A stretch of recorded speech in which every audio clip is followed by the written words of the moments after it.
And now it's time for headlines with JT and the Hootastic panel.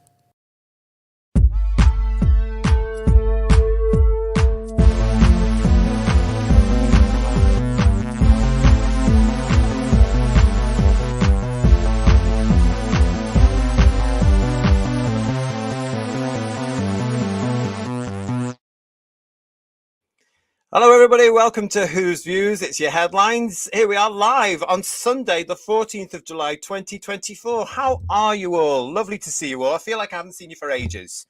I really do. But here we are. We're back again. We've got a lot for you to talk about in this particular show as well. So thank you so much for joining us. Oh, wow. There's an awful lot going on. And look, I want you all to contain your excitement over the headlines in this particular show. Okay, everybody calm down, because I know you're all on the edge of your seats with absolute anticipation. I know you're all chomping at the bit. I know you're all so excited about all the stories that we're going to be talking about tonight, because have you heard? Now remember, contain your excitement. Calm down, everyone. Calm down. Have you heard? Doctor Who is meeting Star Trek at San Diego Comic-Con. RTZ Gatwa and Millie Gibson are also going to be there. Calm down, everybody. I know you're excited. Calm down, calm down, calm down. And of course, you'll all be really, really, really excited to know that Jodie Whittaker is returning to Doctor Who. But it's only on audio, so it doesn't count. We're going to be talking about all of this evening. Yes, joining me tonight, I have Paul. Hello, hello, hello. I know you're excited as well, aren't you? I'm very excited, yes. Of course, I'm always excited, yes. Yes. Look at him. Look at him. He's poised there, isn't he? He's so excited there. Look at him. Look at him. He's raring to go. He's so excited about those headlines tonight. I am indeed, especially the Jodie one. Can't wait to get to that one. That'll be interesting. Absolutely. I just want to say, as usual, thank you so much to everybody that's been getting in touch with us here at Who's Views this week. It is always a pleasure to hear from you. As ever, though, I am, as you all know, it takes me ages to get back in touch with you. I'm just so busy. So I will get back to as many of you, all of you, I should say, all of you as possible. If you want to get in touch, that's the email. That's the thing I'm trying to find there while I'm talking. whosviews1@gmail.com. whosviews1@gmail.com. If you want to get in touch with us, you are very welcome, but don't expect an immediate answer because it's not going to happen. I'm getting a lot of emails, Paul. Are you really? That's good. It's good that everyone's keen to be in touch and tell us news stories and interesting Who facts. That's what we hear. It's good. It's fantastic, isn't it? It really is lovely, and it is appreciated. I just want to say as well, for those people that I did sort of manage to get back to this week, thank you for your messages and your emails. I want to say thank you to Pooh's Lost Eyes, to Josh, to Gary B, to Michael Sheridan, Theo Benton, Colin Smith, Becca Powers. Nice to hear from you. Thank you so much for your email. Really appreciate it as well. And Simon Leavesley. And I want to say a huge big hello to Frank C, who's been poorly recently. And I hope you're better, mate. Nice to hear from you. And yes, keep in touch. And I hope you are well. I hope you are better. So yeah, bless you. Can I say I love when you shout people's names out. I remember as a kid, I was on, there's a show called Glenn Michael's Cavalcade back in the 70s. And we used to get a birthday mention, and I got a mention, and their name would go across the screen really quickly like that. That's right. I was so chuffed to get mentioned. I don't have any more, but I got a birthday card for Glenn Michael, and all the cartoon characters that were on his show, like Bugs Bunny and Daffy Duck, were all on the card. It was great. So it reminds me of that. This is fabulous. I like that. It's good. Well, that's good. Yeah, but it's nice to be part, because we've had a busy week this week. We haven't seen everybody. It's nice to see everybody and get back with the Who's Views family, isn't it? Absolutely. I'm showing you here. We've got lots of them here as well in the chat. Look at this. Neville is saying, "Hey ho, let's go." Can get that on a t-shirt. And Peter Venkman is with us as well, the Peter Venkman fan site. Hello to you. Paul Ashworth is with us. Hello. Dalek is saying hello to everybody in the chat as well. Nice to see you. Legion of James is here with us as well. It's nice to see you, the Legion of James. Thank you so much for your email as well. We've got Kirsty and Problem being in the chat as well. Nice to see you both there. Hope you two are well too. Wasn't expecting to see Kirsty tonight, so that's great. Hi Kirsty, hope you're all right. Yeah, I thought she was fighting people as a wizard or something tonight. That's what I thought. Michael Q's in there as well. We've got John here as well. Whose Views or football? It's no contest. I totally agree with you. I'm with John on that as well, yeah. I didn't even know the football was still on because I don't participate with football at all. So I didn't know it was still on. It was Bedouin that told me that the football was still on. I was like, is it? Oh, how boring. But anyway, Matthew Burrows is with us as well, right, Lar? Now he's looking at this. I don't know what this is. You're on conversations in the chat as well, and I don't know what Matthew's talking about here. But he's mentioned too. Motley Crue look like the Choir Boys. Do you know? I saw the Choir Boys. If you mean in the Quire boys, Matthew, I saw them years ago in concert.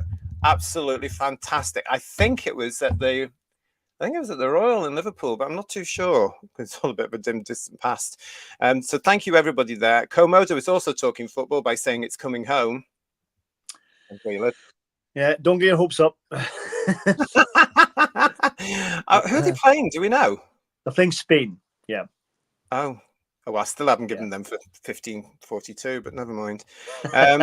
So yeah, what we got about tonight's subjects we've got here. Matthew Burrows is saying maybe they will cancel each other out. Peter Venkman's fan site is going, ew, I know, it's all exciting, isn't it? Paul Ashworth is saying to us, apparently RTD wants a Trek Who crossover, God help the universe. He did mention that as a sort of jokey thing, didn't he? But we are coming to that very soon because oh, God. Can you imagine? It would be absolutely ridiculous. Anthony Parkinson is saying Trek and Who 2 ruined IPs. Absolutely. There's problem being. Hello, mate. And Cute Pyro 0. Nice to see you. Lovely. Hope you're well. Hey, guys. And Bobby D75 is saying the Thassies. Is that right? The Thassies will be buying the Thasmin Adventures. What's that mean? Well, the Thasmin Adventures is the relationship between the 13th Doctor and Yaz. They were alluded to be a lesbian couple. Yes, exactly. Oh, please. Yes. Oh, that's more of that. We're going to get into that because I hate all that. We'll get to that. So look forward to that. I hate all that nonsense. Oh my God, really? Yeah. Somebody get me a bucket. Right, we've got all this. BF, I'm determined to go bust. Oh look, she's changed her name, Mrs. Lisa Pertwee's gal. Oh. Ooh. All right, lovely. Hi everyone. I'm not home. Well, we better take that off because somebody might be watching. They might go around and rob you. Never tell people you're not home, love. Right, Tony Ward. Hello, Tony. It's nice to see you. Oh, and Michael is saying happy birthday to Matt King. Well, happy birthday, Matt King. Matt. Yes. Yes, thank you for joining us on your Don't birthday. worry, we're not going to sing happy birthday. You're fine. You're okay. Well, that's good. But we get cancelled here. The copyright strike, I tell you. Probably, yes. No, they would do. Michael is joining us saying, hello, JT. I say Doctor Who is doomed. Well, that's very topical. Yeah. A lot of people are doing that. Stephen Braddock is with us as well, saying hello. So thank you so much. And it's great to see you all in the chat. There are a lot of you in the chat tonight. So here we go. Let's get on with this, Paul. Now, Paul, I'm going to ask you, just to explain to you as well. Ian's on holiday, everybody. Let's scotch any rumours that are right there at the start. Ian is on holiday. We've cancelled him. That's fine. He's not coming back. He's gone to a lovely part of the UK and he's taking photographs of goats and sheep. But anyway, let's not get into that. But yeah, they were very good photographs, though. But they were very nice. Yeah. Ian, have a great holiday, and we'll see you when you are back. Yes, well done, you. It's a lovely part of the world down there. He says not ever been. We're quite honest, but it looks nice, doesn't it? Right, listen, Paul. I get the feel. Why, and whose viewers as well? Why? And answers on a postcard to this, of course, is why does it feel that failure is currently being rewarded? Is it just me? It happens all the time. You just have to look at alleged scandals in the press and stuff about various things going on, and people get bonuses for doing things badly. It happens all the time, doesn't it? Exactly. I want to say a huge thank you already to Paul for his super chat there and his super sticker, which is very funny. If you can see, you will be able to see that in the chat, of course. These super stickers amuse me. He's put it looks like a little pear, which is running with the weights like this, as though it's in a gym, and it says, keep it up. So thank you for that, Paul. Really, I can just hear the Rocky theme playing, Eye of the Tiger, and a montage of that. That would be brilliant, yeah. I just wish it came up on the little thing here, but it doesn't. But it's quite funny. These little super stickers and stuff, really, they quite amuse me. But then there you go. That's me all over for you, Who viewers, isn't it? Simple. From a simpler time. Well, it's still a novelty, isn't it? That's the thing. So it really is. It really is. Oh, Steve, hello. Steve's with us as well. Nice to see you. Yes, yeah, you're right, Paul. I mean, I do feel that, an awful lot of the time, we've got this whole thing about failure being rewarded. And Sean is saying to us here, hello, Sean. It's a difficult one, that, but it seems to be the current trend. Could it be nepotism? There's a word I haven't heard for a long time. Nepotism. Let's bring it back. But this brings us to our first story of the evening, which will illustrate this. Now, you might see a running theme, like the key to time or the trial of a Time Lord in tonight's show. Right, you might see this, and remember what I'm asking you is why is failure rewarded? The first one I want to talk about is, did you see this? This was from the Bad Wolf's very own X account. Congratulations to Doctor Who on their win at the official TCA Awards last night for outstanding achievement in family programming. Executive producer Julie Gardner was there to collect on behalf of the whole team. And then I don't know what that word means, so I better not say it. Because I'm pig ignorant, obviously, but I don't know what that means. Now, this outstanding achievement in family programming, when exactly, which particular decade were they actually giving that award for? Because it certainly wasn't the series they've just produced, was it? It's desperate, really. Is what's going to happen if they actually get a good response to something like really high ratings of 40 million, or what happens to be in the end. Will they get a gold version of that? What's going to happen? How does that work? Yeah. Let me just explain in case you don't know about this. This was from their X account yesterday, Saturday. I saw this from them. I'll just point out that the TCA is the Television Critics Association, which is made up of television critics from the USA and Canada. No offense, but right, yeah, so we all know which side of the coin they're on, don't we? This was the 40th annual awards ceremony, and it was in Pasadena, which apparently is in California. There you go. So there were lots of big winners there of the evening, and Doctor Who got one. It got that one. But what's getting me, Who viewers, outstanding achievement in family programming. This is an incarnation of the show that is pushing the TQ cult agenda on young people, very, very, very young people as well. They showed a drag queen giving one of the most hammiest performances I've ever seen a drag queen give, because that's all they can do. That's all they know how to do, some of them. There were other issues there, like the personal pronoun. I mean, come on. Family programming. Paul, how many families do you know sat down and watched this nonsense? Well, going back to the wonderful Bedweir's mathematic magic we had on previous shows, I think that looking at his stats, that figure is tiny. It's absolutely tiny, isn't it? So yeah, they're getting an award for getting a very small audience of a niche market, which is really weird, isn't it? Well, it is. It's shocking, isn't it? And yet they're going on about it. Russell T Davies today said on his social media platforms, "Oh, thank you, thank you, thank you." It was given down on the listing as Disney. The BBC were not mentioned in it at all. Oh, isn't that shocking? You know, when they put like, "Oh, this was produced by this studio," they had Doctor Who, Disney.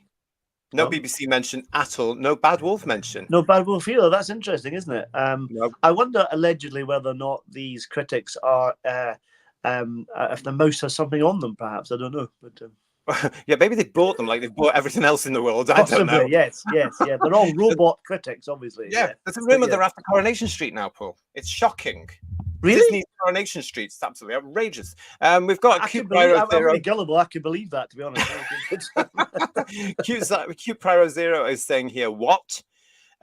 Steve Hindley is saying family. Exactly. Peter Venkman Fansite is saying that was rigged. Who's Lost Eyes is saying, oh, it's programming, all right. Really? Komodo is saying to us, real talent are less easily manipulated. Yeah. Oh, very, very nicely put there. And Legion of James, hello to you, love. Outstanding achievement. What tasteless non-entertainment? Exactly. That's my point. And also the worst received, as we've talked about on headlines over the last few weeks, the worst received series ever.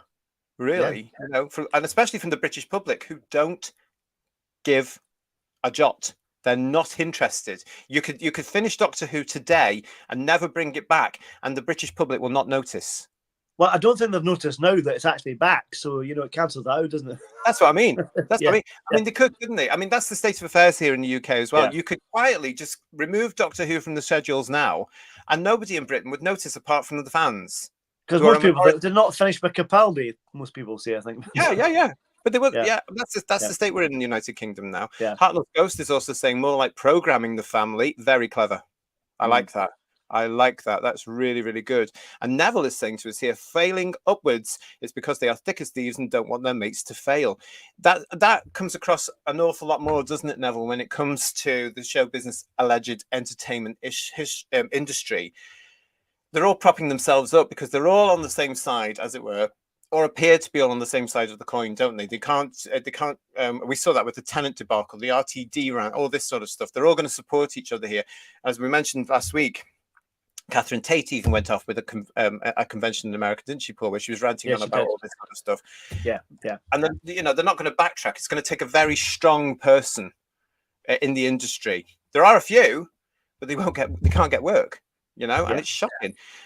Marjorie, hello, Marjorie. How are you, lovely? What? Family? You must be joking. I'm not, lovely, because that's what they won. They won the Television Critics Association USA and Canada award for family programming. So I wonder how they gauge that bar, how that works. If it's to do with, like you said, a small audience, how does it work? I have no idea, because I'd never heard of this award before, as a couple of you are saying in the chat. But if you are watching this from the Television Critics Association, maybe you'd like to come on the show and tell us how you gauge this, as Paul's saying there, how you put this together. Because I'd be very interested. No, Paul would. I think we all would here on Who's Views. How did you do this? Did you actually look at the response from the public? No, you didn't. Probably. Now that would be interesting. What results we would get in an award ceremony if the public were voting, like viewers' choice type thing, that kind of thing, But that comes out. We do that here in the United Kingdom, don't we? Yeah. And Doctor Who didn't win last time round. In fact, Doctor Who's not won the viewers' choice public vote for quite some time. I don't know if they'd allow it in that category anymore, Paul. Because it's too dangerous for them. They can't manipulate it, can they? That's the thing. Exactly. Yeah. Allegedly.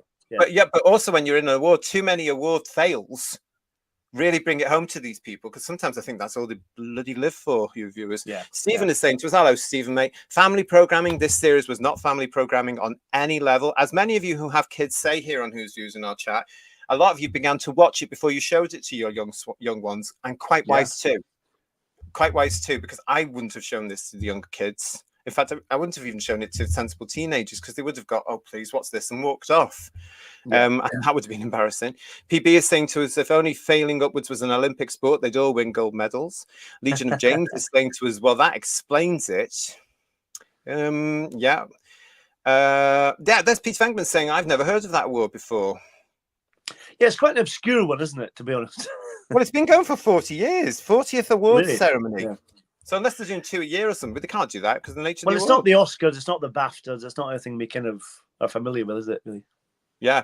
And PB is also saying to us here, achieve what exactly? Pushing the audience away. It obviously doesn't figure into that, does it? All they'll be looking at, PB, of course, is all the cults, isn't it? And the tick boxing. And the diversity and inclusion and representation. They'll all be going to do that nonsense. Sean, hello, Sean Cry saying to us, so it's not normal people then, is it? Never. The problem being, no pun intended, they all think the same way. Exactly. Yeah. And they're more conditioned to do that now, aren't they? We're seeing more and more of it.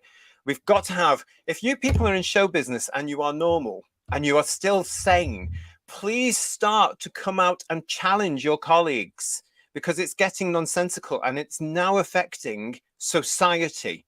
This is why you can't get bums on seats in theatres and in cinemas and on television, and why your shows aren't being watched or supported or paid for, because we don't want your crap. We don't want your lecturing. So come on, some of you people that are centre left, centre right even as well, come on. Those of you who are saying, get a grip and come and support the rest of us. We don't want this in our entertainment.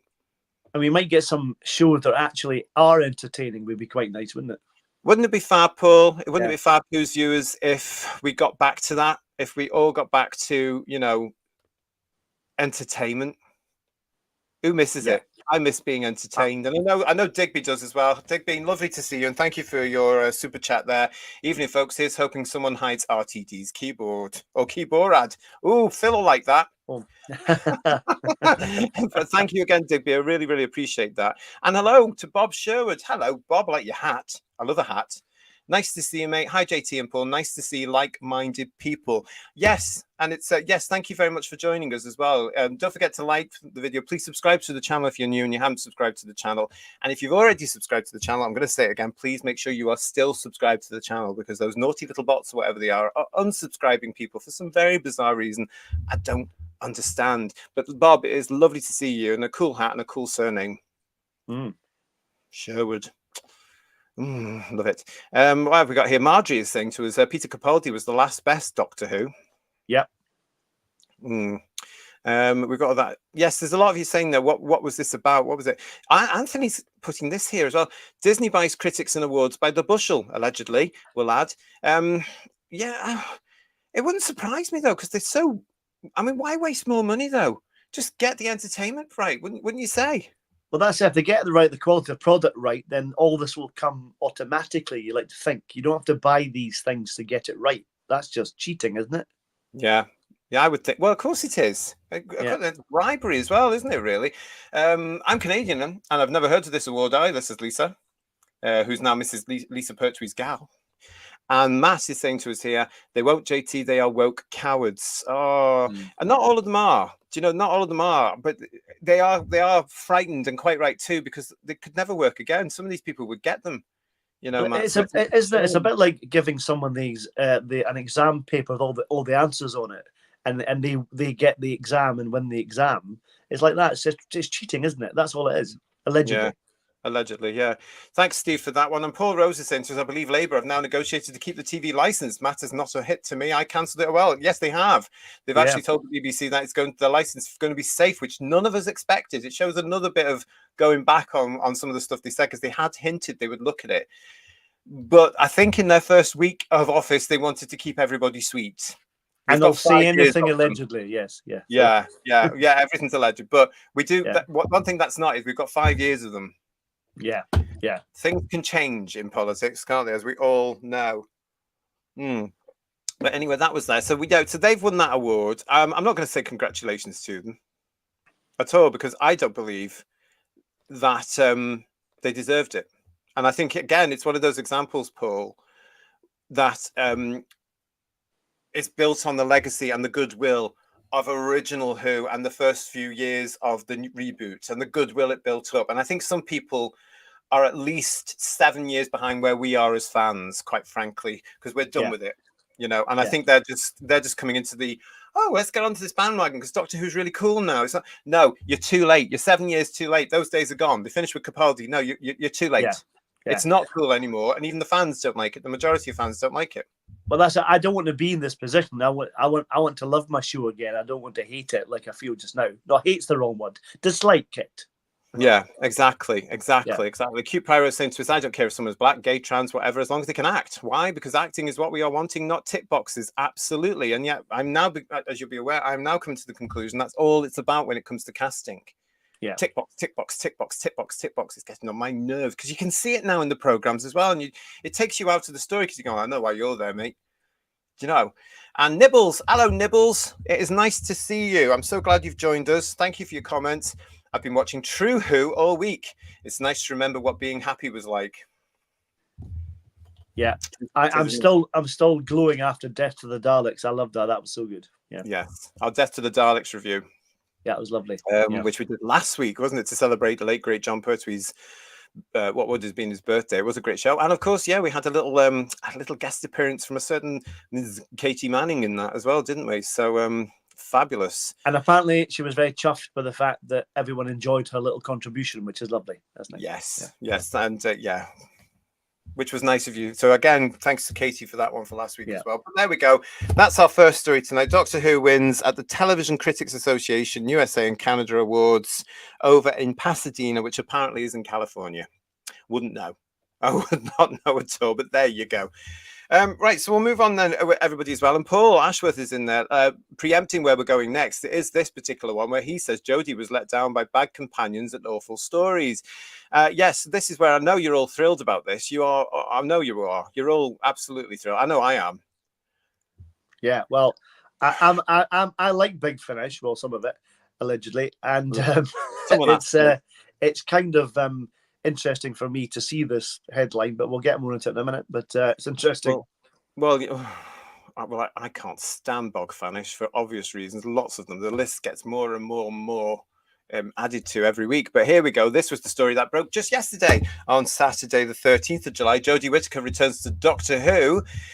Look at all these tags. Stop press, Doctor Who news, Doctor Who classic series, special releases. She's not in this classic series either. I don't know. Big Finish Productions, in partnership with BBC Studios, today announces the first ever 13th Doctor audio dramas as Jodie Whittaker returns to the Whoniverse alongside Mandip Gill as Yasmin Khan. Now, I can imagine this was the press release, and this was the photo that was issued with it. I can imagine that you were all here in Who's Views absolutely delighted with this news, and are already saving up to spend your hard-earned grotzits on buying this nonsense. Well, apparently it's 12-hour episodes. Well, I'm just grateful it's all on audio because I can ignore it easier than I can the television. Because it was very easy to ignore the Chibnall Whittaker series when it was on TV. It's even easier now to not give people the money for this. And of course, it's only bog fanish and it's only audio, so it doesn't count anyway. Let's get into the story. Go on, Paul, what were you going to say? No, I was going to say, I reckon that this will be a short-lived series probably, but that's my opinion. Anyway. Well, I noticed that. Well, we'll get into it. Let's talk about this. Yeah, let's get into this. There we go here. From Big Finish itself. First seen on screen in 2017, Jodie Whittaker made TV history as the first female incarnation of the beloved Time Lord in Doctor Who. Now she's back in a brand new series of 12 hour-long full cast audio adventures in time and space due to be released from July 2025. So what do you reckon you'll get 6 in 2025 and then 6 later on in the year? By her side in the TARDIS as ever will be her best friend Yaz, once again played by Mandip Gill. Jodie Whittaker said, "I'm over the moon to be joining Big Finish for more adventures in the TARDIS. Recording the 13th Doctor and Yaz is a really lovely thing to revisit. One of the things Mandip and I used to love on Doctor Who was getting in, doing a new episode and meeting a brand new cast. I just can't wait to step back into the boots, pull on the coat and get cracking. One thing's for sure, it's going to be brilliant." Mandip Gill added, "Doctor Who has been a huge part of my career and personal life, and I'm looking forward to seeing how I can further enrich my character through this exhilarating series. To be able to work with Jodie again is a dream come true. We have such a special friendship. I'm sure the recordings will be filled with laughter." I'm not laughing. Big Finish's chairman, Jason Haig-Ellery, said this year Big Finish is celebrating its 25th anniversary of producing full cast Doctor Who audio drama. So when we were granted the license to create new stories set during the 13th Doctor's era, we immediately set to work. I am delighted that the inimitable Jodie and Mandip have decided to return to their roles with us, and I'm excited to welcome them to Big Finish.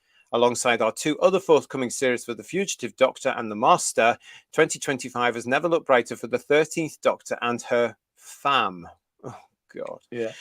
Big Finish's creative director, Nicholas Briggs, he also added, Jodie and Mandip were so welcoming to me when I worked on set with them in the TV show. I should hope so, because you were actually there before them. So I'm looking forward to repaying the compliment. They're lovely people, and they're full of enthusiasm for this project. So yeah, I'm sure everybody's rushing to buy this. I'm sure it's going to be a massive success, and I'm sure they're going to be selling hundreds and hundreds and hundreds of copies.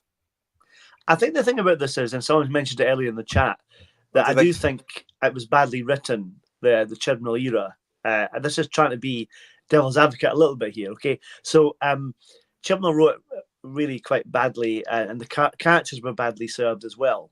Now, Mandip Gill's character originally started off as like a policewoman, you know, and she was actually a real policewoman, not a kissogram like Amy. She was a real policewoman, and they could develop that further, made it more interesting, a better character study and a better character, but they didn't. So they may be able to do what they did with Colin Baker and gave Colin Baker a better aspect of the Doctor than he had on TV. Whether they can do that with Jodie or not, I'm not quite sure. So you're missing a very vital point. People wanted to listen to Colin Baker, that's and we true. all That's know we all know quite frankly as well that there is a minority that is going to buy these audios. And quite frankly, had Whittaker and Mandip Gill said they weren't going to do it, they would have recast them anyway, because that's what they've done with other Doctors. They've been very, very, very, very cheeky in that sense. I don't like all this recasting nonsense from this particular company. Yeah. I think it's ridiculous. Why bother? Just don't do it. If the actor is unavailable, you don't do it. It's as simple as that. But all they seem to be interested in is cashing in. But the criteria for being unavailable often happens to be that they happen to be dead. That's the problem. But yeah.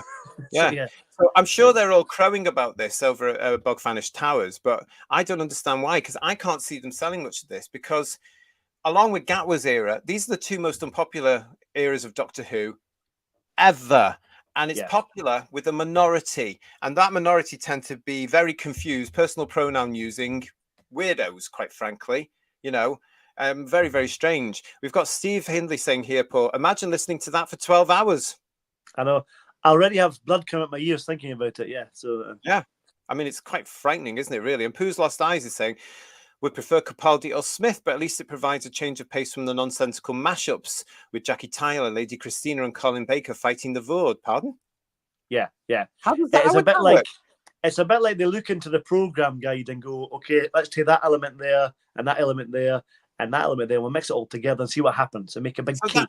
that's actually what Pooh's Lost Eyes is saying too. That's actually available to buy. Yes. Yeah. I don't have that one. I didn't buy that one. So That's absolute nonsense. That is just complete and utter fantosh. Yeah. It really is. That's fantosh, that is. It's just absolute nonsense, isn't it? No wonder there's no mainstream audience for it. And no wonder, allegedly, from what I hear, there's only so many people that buy this nonsense. Yeah. Because that's all it is at this point. 25 years, go and do something else. Go and do something less boring instead. Go on. I think the thing is, when it started, it was really good. And because it started between Classic Who and the reboot, it had a real audience. But what it tends to do now is it tends to try and cater even the classic stuff to make it seem like it's part of the new series, which doesn't work at all. So they're missing what audience they're aiming for, particularly. But what's interesting, I have to stress though, is that Sacha Dhawan and Joe Martin stuff, that's meant to be coming out 2 or 3 years ago and never came out. So I don't know what was going on there. So no idea at all. We've got Anthony Parkinson saying to us here, Whittaker was dreadful. Dennis Potter could come back from the dead, write a Doctor Who script just for her, and she'd still be terrible. Well, I've mentioned this on several occasions. I had the misfortune to see her in a play before she got Doctor Who. And I remember saying to my friend, the scenery had more ability than this particular person did. I just said, who cast her? Who told her she could act? She was dire. She was absolutely awful. So when I heard she was going into Doctor Who, not only did not I want, famously, I did not want a female version of the Doctor. I think it ruined the show. And ultimately it did. But also I thought, wrong actor to do this, because she won't be able to gain momentum, and she certainly won't be able to draw people in. You know, well, but like again, we said, she didn't have the capacity to raise the script either, like Capaldi would do or Matt Smith might do. You know, there wasn't that actor's energy to do that, sadly, which is a real shame. No, because they're not good actors. We've got a whole generation here. Gat was part of it as well. I haven't seen any ability to actually perform a character yet. Paul Rose is saying, I don't want to hear Jodie as the Doctor ever again. I only watched half her run. The characterization was half of the problem. The brilliant thing about this is if you don't want to, you don't have to buy it. It's absolutely fantastic. You know, you just ignore it. Just let it go away. I'll put it into this now because I just wanted to show. Here's another failure being made a success, being rewarded. This was the version of Doctor Who that almost brought it off the air. That baton, in my opinion, has now passed to this version. I don't think it's got long to go at all yet. But these are the final days, and these are the 2 most unpopular Doctors in its history, and they're doing this with it, Paul. It's interesting because if you look at the merchandising aspect of her era, and how that hasn't sold very well. If you look at all the toys and stuff, if you go into B&M or places like that, there's always millions of Jodie figures or her era figures like Bradley Walsh, etc., all there. But the classic stuff stills like that. It's incredible, isn't it? Yeah, exactly. Why is Jodie getting into costumes? The Heartless Ghost? Does she not know it's audio? Maybe it helps with her motivation. Yes. I don't know. Yeah. And Peter Venkman fans like she sounds insufferable already. And he's also saying to us, Peter Venkman is also saying, as I understood it, they had already cast a different actor and he got dropped because the BBC and Disney decided they wanted to check boxes instead. Not strictly true. What Russell T Davies went on record as saying is they had auditioned another actor and they had him in the role. They thought, there's our guy. That's our guy there. That's who we're going to do. That's who we're going to have. And then the story goes, as ever, that the last into audition was Ncuti Gatwa, who just blew them all away and nailed it. And so the other fella, of course, didn't get the role. I would really hate, though, if they'd done an April Walker. Remember April Walker, who was originally going to be Sarah Jane Smith? Sarah Jane, yeah. I'd hate to think they've done something like that with the actor to play the Doctor. Then they cast him, hired him, then fired him. They got Ncuti, and that would have been awful, wouldn't it? I know. I mean, time will tell. Time will tell. We might find out. Yeah, time will tell. We always say that on this show. Time will tell. Whether any of us are interested, I don't know. But time will tell. I mean, the other thing about this whole thing as well is, had they actually, and I was just thinking about this yesterday, had they cast an actor with more gravitas and more, I'm talking here an Eccleston type name, and a Peter Capaldi type ability, right? would the scripts have been better because they would have had to match that particular actor? I think they would have. Yeah. But here they had an actor not that well known, especially with the British public. Okay, he might have thousands and thousands of people on his Instagram, but they didn't come to the show.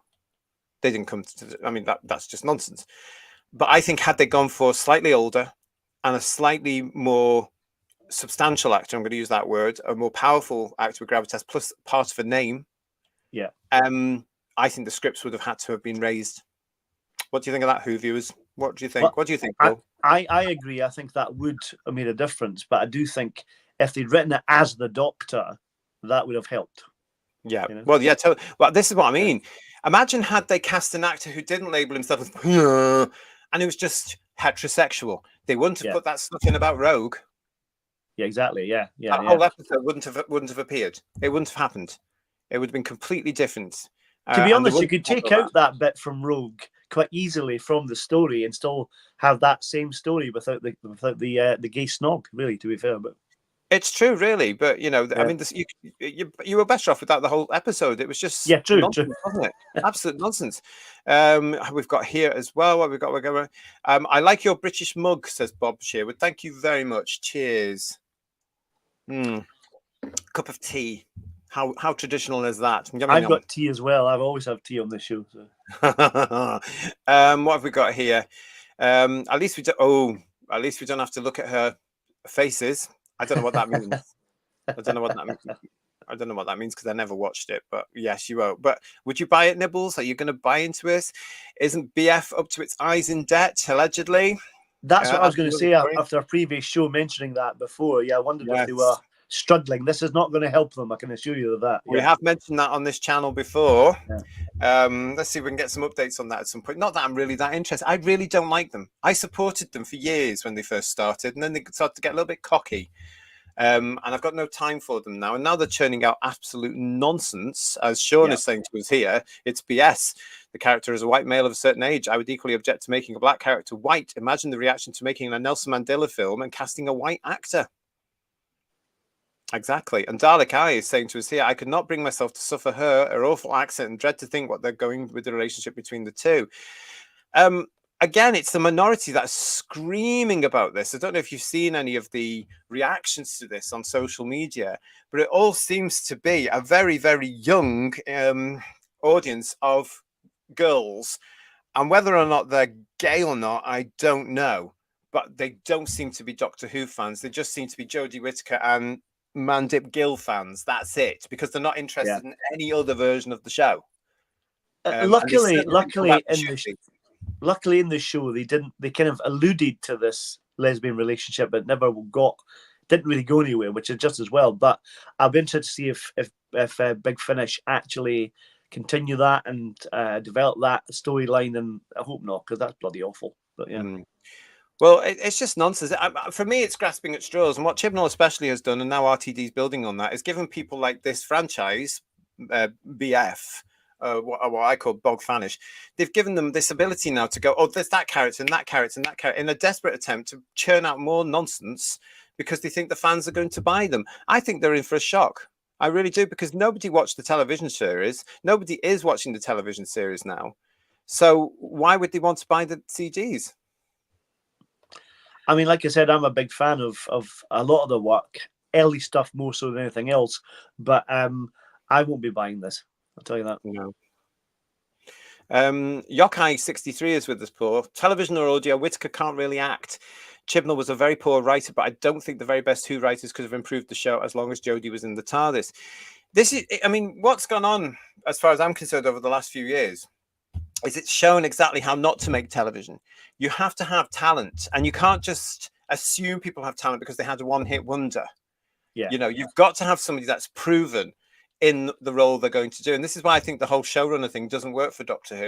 And I've said it before, producer and script editor for Doctor Who is vital, because you've got the two different strengths there. And I don't believe in this showrunner nonsense in British television. I think it doesn't work for us. It's not, well, we can see that through Doctor Who, because the showrunner gets to sign off all the decisions, and they become slightly power mad, or possibly could become slightly power mad, couldn't they? Oh, so no, I'm not into it. And you know, but I mean, look what's happening with these audios now. They're churning out stuff. As problem being said, there. Oh, I would love to see the sales figures. I would love to see the sales figures because that's a show in itself, isn't it? And I would love to look at them saying, "Is anybody buying this?" No, I agree. I mean, we had when it came back in 2005, you had Mal Young, kind of a guiding hand a little bit on television with the first series, and a bit like when Barry Letts was shadowing John Nathan Turner in season 18. That was a good way of doing it in terms of making sure that someone's got a bit of, they can look at it from outside and say, actually, that doesn't work. That doesn't work. Change that. Do this. Like an editor of some description would be good. Well, yeah.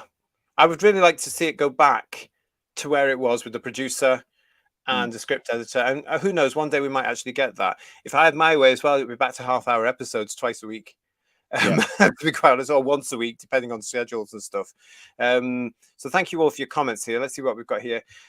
Pooh's Lost Eyes is saying, I like Big Finish as a sort of retirement home for old doctors and companions to have fun recording audio dramas, but most of the stories are really, really ropey. And it's interesting, isn't it, that the first one they've managed to get back, there's no sign of Smith or Capaldi, probably because they're busy. Yeah, exactly. Yeah. Oh, I'm so sorry. Did I say that? Oh, what a bitch. But you know what I mean. And Eccleston's now left, hasn't he? He's done a little stint and he's gone. So yeah. So the best one's Paul McGann. That's what I'm saying. Anyway, for those small amounts of fans, I saw 2 or 3 fans going, "Oh my god, wouldn't it be great if they could get all of them together?" It ain't going to happen. And also, you can't really, because that would be so stupid. Because certain actors would wipe the floor with other actors, and also because as well, what a stupid script that's going to be. But they'll try it. Because they've tried it already, I believe. They will try it and they'll sell it for about 50, 80 quid or something. What they've done is they've done lots of multi-doctor stories and they've just killed that idea because they've beaten it to death with a stick. Really, really have. But they've done it so many times. It used to be a lovely special thing, multi-doctor stories. Now it's been done to death. It really has. It's such a shame. We've got here as well, Alan Hunting. Nice to see you, Alan. We must at least count ourselves lucky that Big Finish didn't announce Tosin Cole returning as Ryan, more wooden than Jabe. Oh, Jabe was... Now, you see, I know who Jabe is from the original Eccleston series, but I haven't a clue who Ryan is. I have no idea who that is. Anything to do with the Chibnall and Whittaker era doesn't compute me. That's a very good point and very true, I have to say. But, but maybe he'll come because I think he's probably out of work as well. But... well, no, he's doing an American series, isn't he? Is he? All right, okay. Yeah, the people in the chat will know. How did he get that? Anyway, I don't know. But the days where you could go into Doctor Who and make it big in America are well over now. Yeah. Well over. They had to be there till, you really had to be there until Smith's time, didn't you, really? Yeah. To be able to do that, because most of them did that. They all did very, very well out of all that. What else we got here? Nibbles is saying to us here, I will not be buying. I would maybe be interested in the Dalek Empire season 5 or TV21 Dalek series if done correctly, of course. That's the problem, isn't it now? I mean, will they do it now? Because Paul, you've said, and we've had an awful lot of people saying in the chats previously when this subject has come up, they've gone woke as well, haven't they? They've gone the way the television has gone, and it's all message. Yeah. Why on earth would you spend $14.99 or whatever it is on a CD to be lectured to? Stop it, people. Get a grip. Come on. Like I said, originally when Big Finish started, it was filling a gap.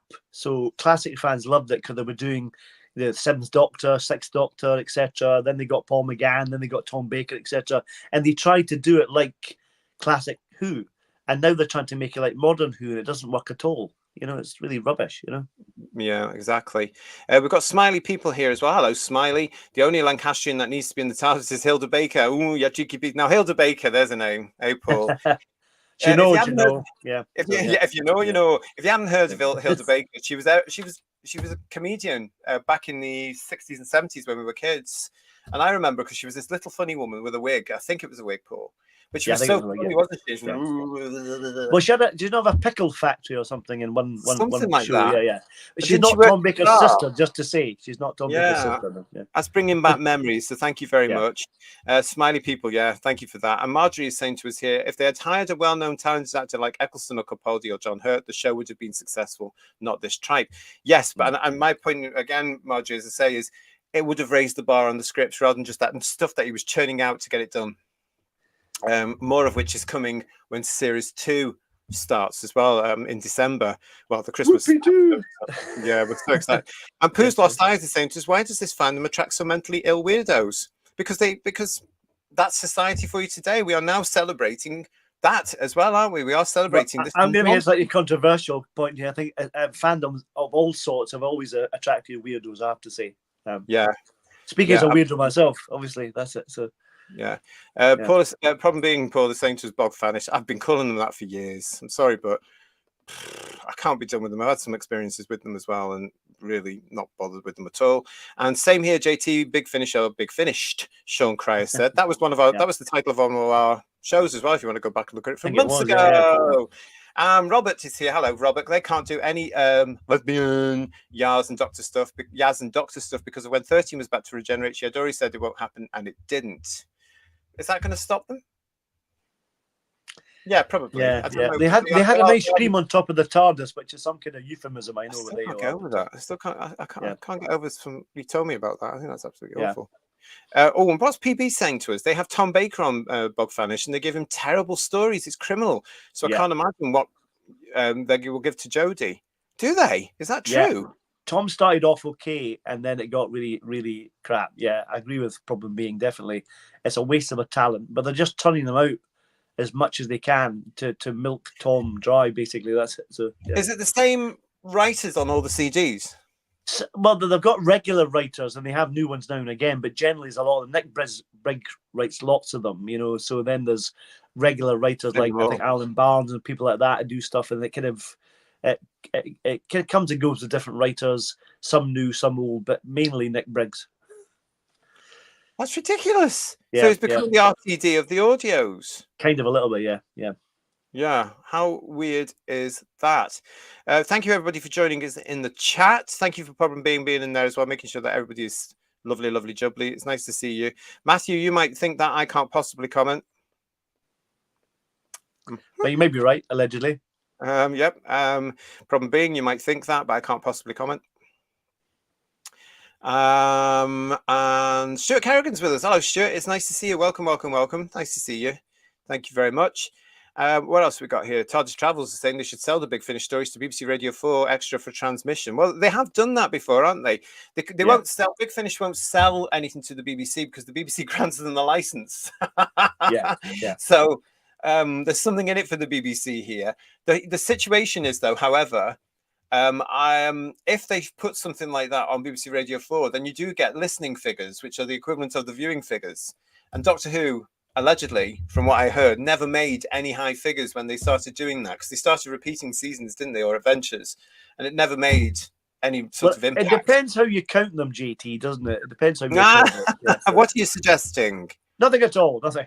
I expect it. Oh, I think you might be. So what else we got here as well? Thank you very much, everybody, for this as well. Anthony Parkinson, you might think that I couldn't possibly comment. I'm probably going to say, I loved Hilda Baker. She was funny because of her spoonerisms.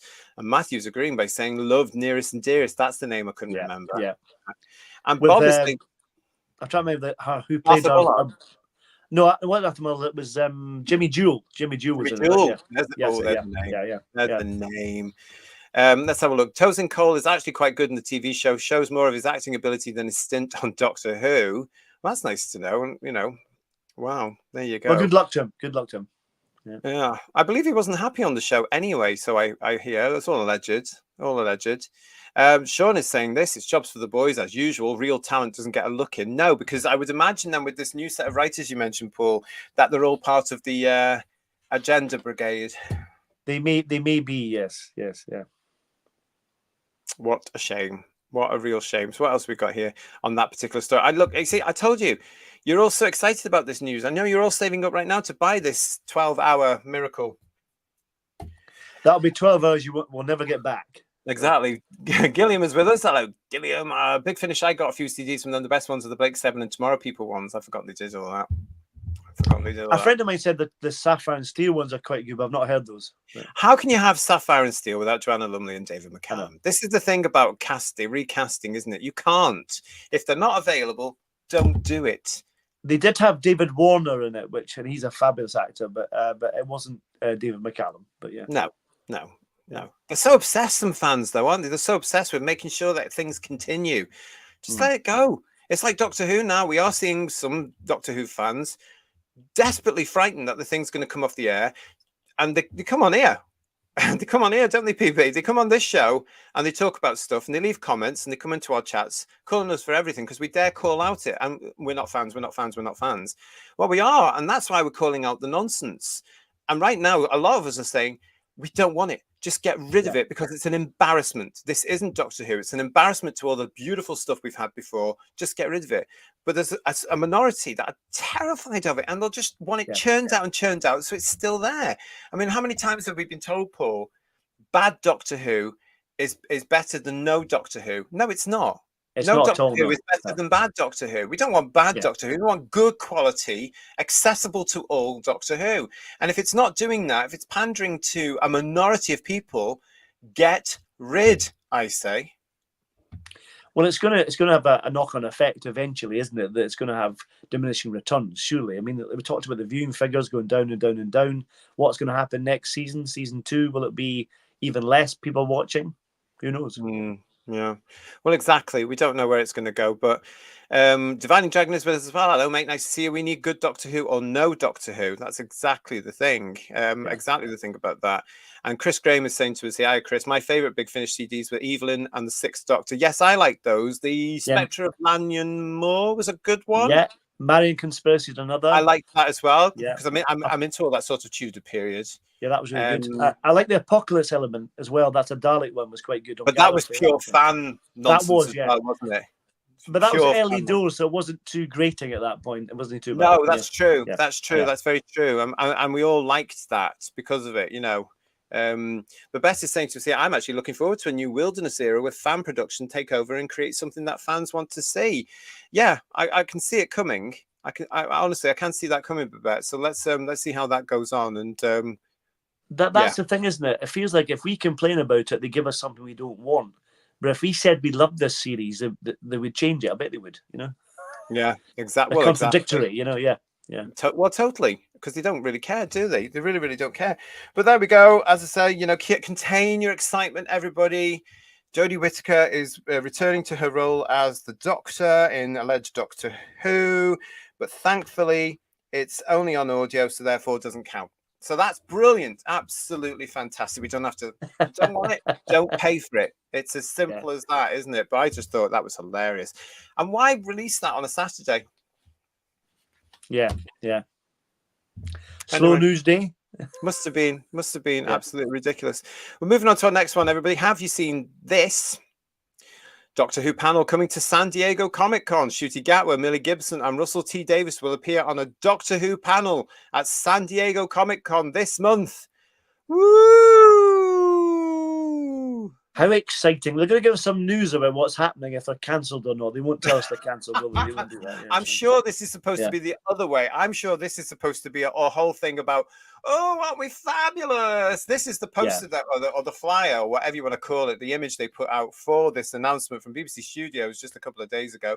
Yes, they will be appearing. Ncuti Gatwa, Russell, Don't Drop the T Davis, and Millie Gibson will be at the Hall H panel on Friday, the 26th of July, between 12:30 and 1:30. Yes, they've deigned to give you, if you are going, an hour of their time to answer questions. Hour? That's very kind of them. I know. About series 1 of this travesty we've just had. If you are going to it, please get in touch with it. whosviews1@gmail.com to let me know what goes on in it, because I'm sure it's going to be heavily edited. that picture there, if I hadn't seen the episodes, that picture makes it look quite good, doesn't it? And then you think, actually, no, I've seen the episodes, it's not that good, is it?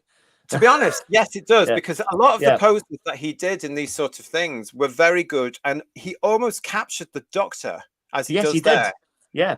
You know, there's and then he speaks. Then he speaks. Yes. Then he speaks. She speaks. You know, yes, it happens, and you just go, oh, crying out loud. And then the words that he's given are bloody awful as well. But let's get into this Who's Views, into this one. Yes, I've just said here, so the Doctor Who panel's coming to San Diego Comic-Con. Please, calm down, everybody, calm down. I know you're excited. The 1 hour panel, moderated by somebody called Josh Horowitz, who's the host, Happy, Sad, Confused podcast in MTV, will take place at 12:30 p.m. on July the 26th, 2024, in Hall H at the San Diego Convention Center in California. Center spelled incorrectly. The 3 panelists will cover all things Season 1, the Doctor Who series, which already dropped this year. Share behind-the-scenes stories, fan surprises, and a special sneak peek. Possible topics of discussion of the 2024 Christmas special, Joy to the World, guest starring Nicola, I think that's Coughlan, the 2025 series, which has already been filmed, and the spin-off with the working title The War Between the Land and the Sea, which is currently, allegedly, I'm going to add at that point, in pre-production. There is no word yet on whether Joy to the World writer Stephen Moffat will also make an appearance. Well, if people are going to pay for them to go over, why wouldn't you? Yeah. Quite frankly. Yeah. You know, because you get paid to go on a lovely, lovely business expense paid flight, and then you get paid to appear on the stage as well. So why wouldn't you? So if he does get offered, I'm sure he'd go, because it's an extra couple of, well, an extra few and he'll do 10 minutes then, and that'll be it. And he'll be saying, I'm not allowed to tell you anything. Russell, you can tell them. And Russell will go, no, I'm not telling you anything anywhere. And ka-ching. And he'll say, this is my last work on Doctor Who. And it never is. Yeah. But, I mean, who cares? I mean, is anybody really excited? Stephen's not here. Look at this. Wow, we are so blessed. They're giving us an hour of their precious time. I'd rather go and touch grass. Exactly. And I was thinking about this.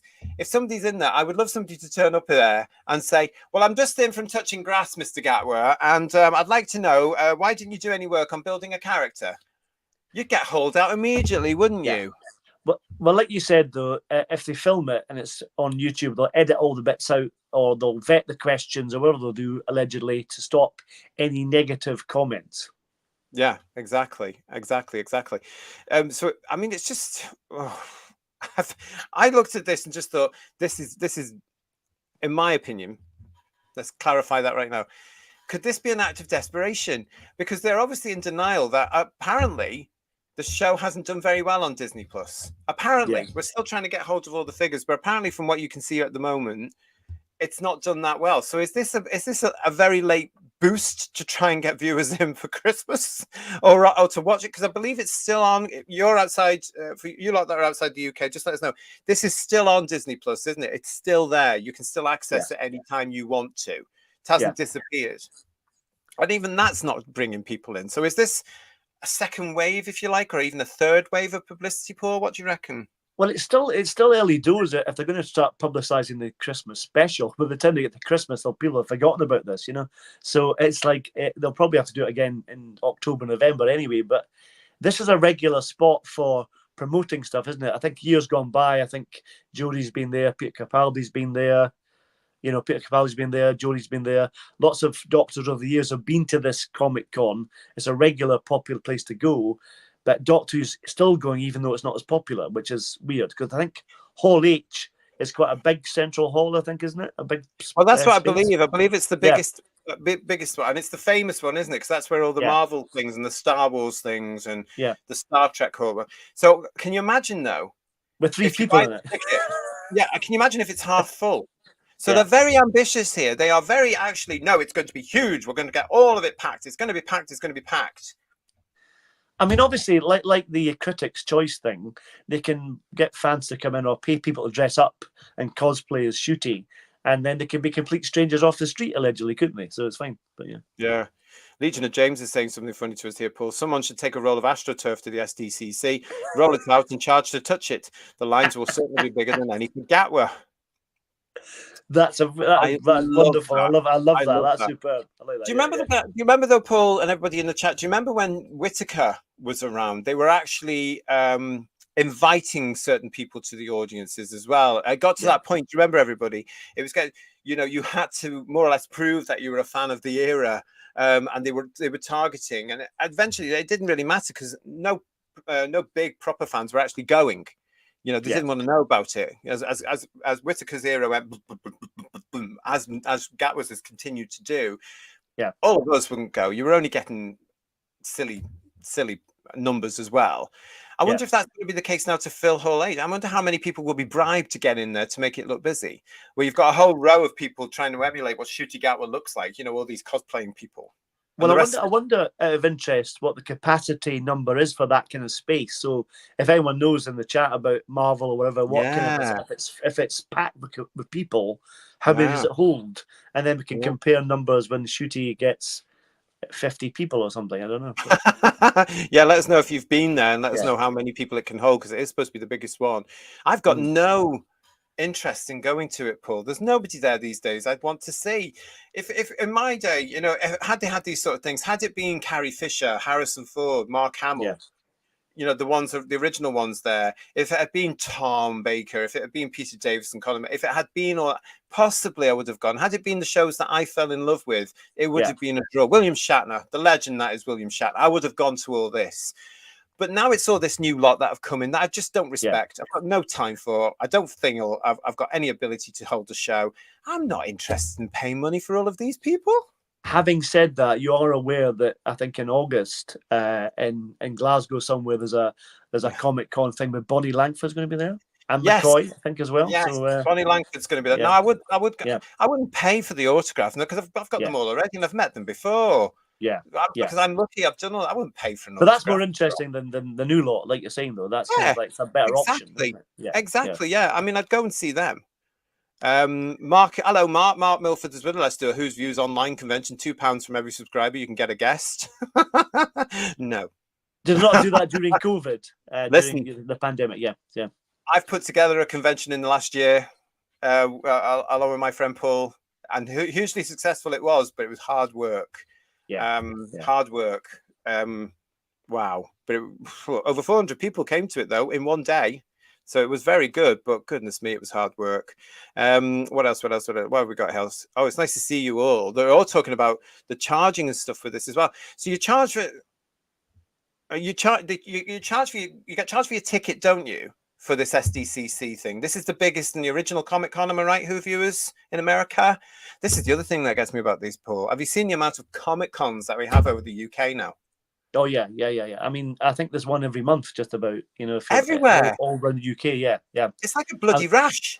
It's unbelievable. Well, I think Ian went. Did he not go to one recently? And then I was in one. Barbara, I think, wasn't it? Yeah, and different. Yeah, a lot of different things. You know. So, yeah. I just think it's ridiculous. And are they all like, you know, are they the same thing?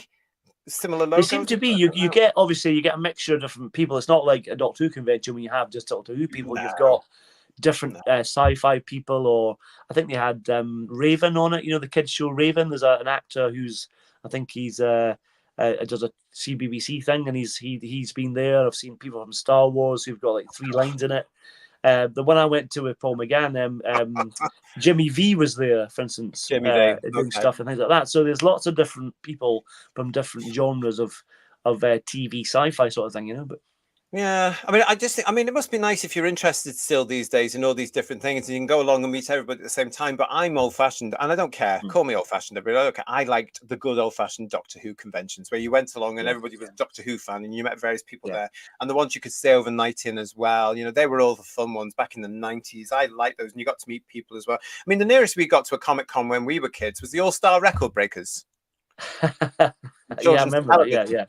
Yeah. This is where this show, the Record Breakers, went for years here in the UK on children's television. I don't think they do it anymore, but it was based around that year's Guinness Book of Records, and the various presenters, which included, of course, Roy Castle, would come on and tell you about record breakers and what the new record was or what the existing record. It was actually quite interesting and a nice, easy way to round off your children's television viewing, you know, on BBC One. But every year, for years, they would do this whole thing with all the children's presenters, or the majority of them from all the different programs, would get together on the All-Star Record Breakers and do the presenting and do sketches and do a panto and all that. And it was just brilliant, wasn't it, Paul? It was a Christmas every year. So that's the nearest we got to Comic Cons back then. It was just like, oh my God, that's Sarah Green with no legends. The one thing I found just interesting seeing the one I went to in February was the cosplaying is superb. I have to say, people really dress up and they're really good. I mean, I saw someone dressed as like Chewbacca, and it was amazing. And it was made from hair extensions. I'm obviously jealous of that, obviously, but it was incredible, really, that this person had made this incredible costume, and the detail was superb, you know. And the skill is amazing, you know. So. Well, I must admit, I mean, a lot of the cosplayers are fantastic at what they do, but I am still going to look at you funny. We've got Frank. Frank, I mentioned you at the top of the show. Thank you for your email. I hope you are well. I hope you're well. Get better soon. Okay, mate. And thank you for joining us. All the best to you, my friend. Email me. What else we've got here from everybody in the chat? So many of you in the chat here tonight. It's lovely to see you. You're all having a bit of a laugh in there as well. I can tell, which is lovely. What's this? At Whose Views, says Divining Dragon. That's us, Paul. The Doctor Who fan channel 15 years ago, the Doctor Who lines went around the building at these conventions. Now the queues are a few dozen people long at best. Oh, really? Okay. Yeah. And Paul Rose is saying to us, it would be funny to see a stage view of the hall at the panel, probably mostly empty with the occasional rainbows or green-blue hair islands, LOL. Oh, I'm sorry, but even I wouldn't be able to go into something like that because the smell would knock me unconscious. Ooh, what a bitch. So this is different from the other one that Shooty's going to. That one's in London, isn't it? We've got Shooty appearing at the London one that we reported on last headlines, and now we've got this San Diego Comic Con one where he's going with Millie Gibson and Russell T Davies, and they're just going to sit there bigging themselves up, and they don't have any right to, because your series has been a massive flop. It was a failure. That's why I'm trying to think, could this be a last resort, a ditch resort to get people watching the blooming thing in time for Christmas? You know? It was a failure. What, they're going to sit there and go, well, oh, somebody shout to them if you're in the audience, your railings were crap. You know, awful ratings. Yeah, see what they say. And then Russell's your back is now up to 10 million. Yeah. Yes. Thanks, Frank. Brilliant. I'll check it out. I hope. Probably. I really will. I'll get there. I'm terrible with emails. I'm just so busy. I'm sorry, everybody. What's we got here? Yeah, the only concept, says Babette, the only concept that I had of Doctor Who fans were the sad glimpses of nerds in scarves manning the phone banks during public TV fund drives. Oh, of course you would have been over there, wouldn't you? We didn't even have that here because cosplaying, I have to say, is an American thing. And that, like everything else American, it's come over here now. I have no idea why. But yeah, over the last 10 years, especially 15 years, it has come here and people have started to do it more. But we never did this before. We never had, you had the occasional person, but it wasn't as big as it is now. Yeah. But I have to say, yeah, a lot of the talent that goes into making it and the dedication, wonderful stuff. Wonderful stuff. Really nice stuff. So well done for them. But that's it. Go on. So I guess the only thing I'm interested in, just ever so slightly vaguely, is more detail about this so-called Sea Devils spin-off. Now, I know we're not kind of looking forward to what they're going to do to it, but I'm intrigued to see what may come of that, if it is actually happening, because I know it's meant to be going to pre-production now and it's filming in September, allegedly, but it's still very quiet. Yeah. It has gone very quiet. I'm going to stress now as well. I know that other shows on this platform have gone ahead and said, "Oh, it's all official," or "It's in production." Oh, I mean, I've heard that it's still in pre-production. They wait for the staff to come back from their well-earned break because they've just filmed 2 series back to back, which is the equivalent of one old series in New Who. 9-month work. No stamina like the old days. Yes, no, yeah. So that's how they've done that. So we will be reporting on it. We were reporting on the alleged Sea Devil unit spin-off, whichever form it takes. When it's officially announced and we know more about it, then we're all going to come back. Hopefully, we'll all be here to talk about it properly from the information they gave us, because I just don't believe in the speculation. I just don't think Martha Jones and all this stuff. Bloody Freeman's doing she's doing very well for herself. Why would she want to go back to Doctor Who? I mean, I know she wouldn't, she probably would, but she's doing a play at the moment, and then I believe she's got an American show to do. So let's wait until we've got some firm idea of what's going on.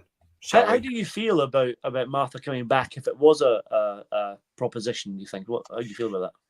I liked Martha and I like Freema Agyeman, which makes me feel, why would she want to come back to a show if somebody points out, especially their agent, whose duty it is to say it's not doing very well, when she's had a really good career, both theatre and on screen and on American television, earning American money. Why would she? But it's definitely it's not the same place as it was when she was on it originally. It's nothing like that at all. No. So we'll just see what happens with that, Who viewers. As soon as they give us the official word, we'll come back and we'll talk about it. How's that for you? YW2324 Paul is saying, honestly, I'm more excited to read my Star Trek book. That's how bad it's been, even though the books are great. Okay, not sure. I'm not up on the Star Trek books because they're all over the place, aren't they? And all these various versions of it and various canons and stuff like that. I get very confused because I'm a very simple British boy. Legion of James is saying to us, it will be interesting to see what size of crowd they get as the USA is falling into apathy with Doctor Who. Exactly. Yeah, definitely. Exactly. Yeah.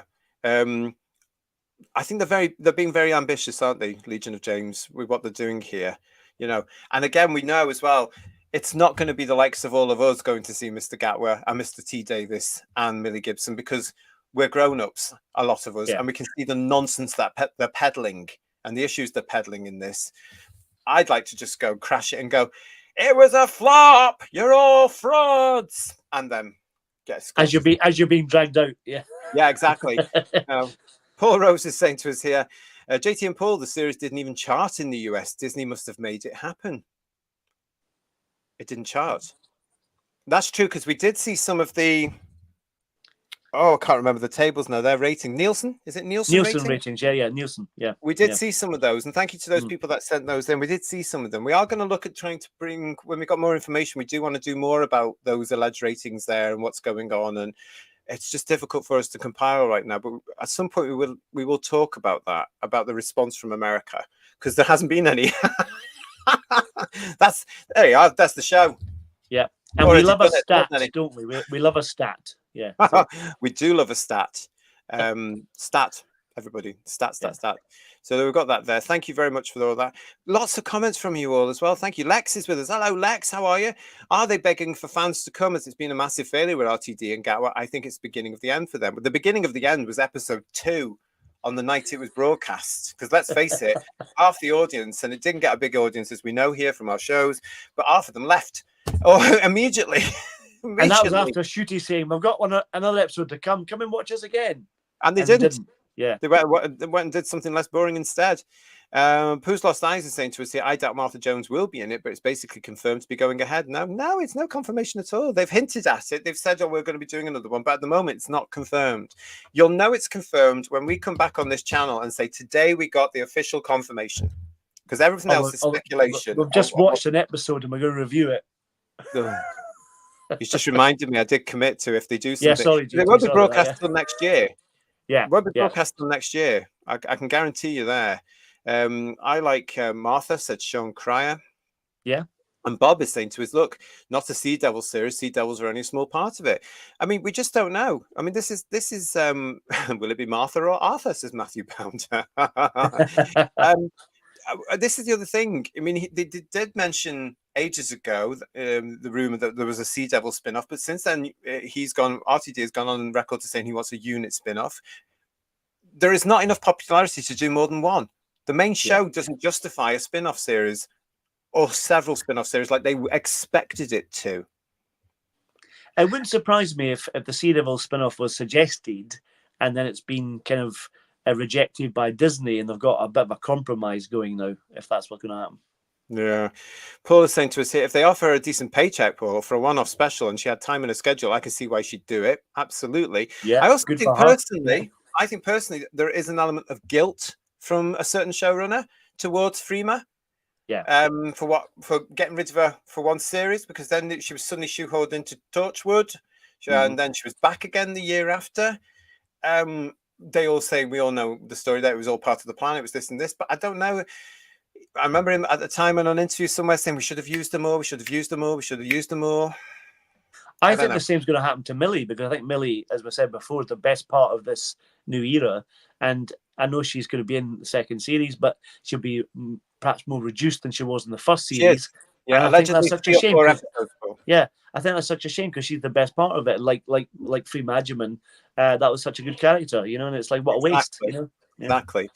Martha was my favorite RTD companion, says Pooh's Lost Eyes, but I never want to see her in the show again. She was in it almost 20 years ago, for goodness sake. Just let the past go. I agree with that sort of stuff, but you know, this is what happens now, isn't it? Pooh's Lost Eyes. They go back and back and back, because I genuinely don't think. I mean, you could even argue, as I will do, that Millie Gibson's character Ruby Sunday is a clone of Rose Tyler. Yeah. There's nothing original there. You know, the only thing that's original in a sense is the fact she was an orphan. Oh, please, how boring was that? And then we spent 8 episodes not really caring who her mother was, and got a massively ridiculous payoff at the end of it. But I don't understand it. I mean, I don't get it, Paul. Why go back to all these things from 20 years? You know, it's not as if the public are going to retain the information, is it? Because it doesn't have the impact. Well, that's the thing. I mean, Martha for us was a great character. David Tennant and Donna were great characters in their day, but they came back to a bit of a a kind of letdown as well. So bringing back someone who's lesser known than the 10th Doctor, they're going to get not much of a response, are they? Because it's been, as someone said, nearly 20 years ago. So it's quite scary, isn't it? So it's all about fan wishes now, and that's the problem when you've got a show that's being driven by fans as well, and ones that certainly that like to blow hot air up their own bums. Let's face it. Oh, I created this character 20 years ago. She was very good. She's a fabulous actress now. Let's get her back in, or whatever. Something along those lines. Do you know what I'm saying? Nothing original. Are they relying on that her bankability? Because she's a bigger star now than she was back when she was on Doctor Who. Is that what they're relying on? I can't see that. Like Bonnie for EastEnders, but that kind of idea. You know what I mean? But that hasn't worked either. Yeah. Poor old Bonnie didn't bring the EastEnders crowd in. No. So why would they? So no, I don't think. I haven't seen any of Freema's work since she left Doctor Who because I don't watch the American stuff on whatever channel it's on, because we now have so many different channels in the UK. I can't keep up, and I don't have half of them because you have to pay for them, and I don't like paying for things. So I don't see them. I can't even name them without researching. Dalek Eye is asking us, will you review the spin-offs if they happen? Yeah, probably. Dalek Eye, very probably. Yeah, probably. That's all I can say at the moment. It's only the 5, isn't it? Apparently. I hope they don't ruin their character, says Paul Ashworth. Of course they will. And Steve Henley is saying they will fill the hall with Disney employees. Ooh, dressed as Shooty. Yeah, very probably. So yeah, we'll deal with all that when it actually happens on that. Frank, yes. He's just saying, I read somewhere that Doctor Who won an award in America and Julie Gardner accepted. Yes, we talked about that at the top of the show. So when we're finished, go back and watch the show, because we talked about that just before. It was the Television Critics Association USA and Canada Award. And that was our first item on tonight's show. So that's a catchy title, isn't it, as well? 21st Century Boy, hello, Jason. Hi. Sadly, with diminishing returns on the ratings, the power that be will try and pull out anything, no matter what, to create perception and management to foil the investors. That's a nice way of saying, hang on a second, we're cooking the books. Yeah. But I think you would be right. On that. But it's all alleged. That's if allegedly Disney has any investors left, obviously. But who would want? I mean, why would you invest in a failing company? I mean, even Disney, as we now know, everything they've touched has turned to poo. So why on earth would anybody be interested in the brand anymore? Because it's a very, very bizarre brand now, isn't it? It's very confused, in a sense, dodgy, to use a British term, brand. I mean, I would really want to watch anything before I put it in front of children, because I'd be frightened. Can you put that previous message up there, the one about the viewing figures on Disney? This is interesting. Yeah, I can. Let's just say that thanks to Alexa saying Bluey the Kids Show is still #1 on Disney Plus, and that's British, isn't it? Yeah. Oh no, it's Australian, isn't it? Australian. Oh, it's Australian, right? No, I think it's Australian. But I'm going to say this is interesting. America's a massive place. And look at those viewing figures. You know what I mean? So that is really bad. This is Mark. Mark Milford's giving us the comment. Rumor that Disney Who was 500,000 to 1 million minutes viewed in America. That's quite bad, isn't it? That's huge. Yeah, that's really bad. It's suggesting to me that they do more about the minutes. Then we'll look into this. We have to look into this because the system over there is totally different to ours, and it's a bit confusing.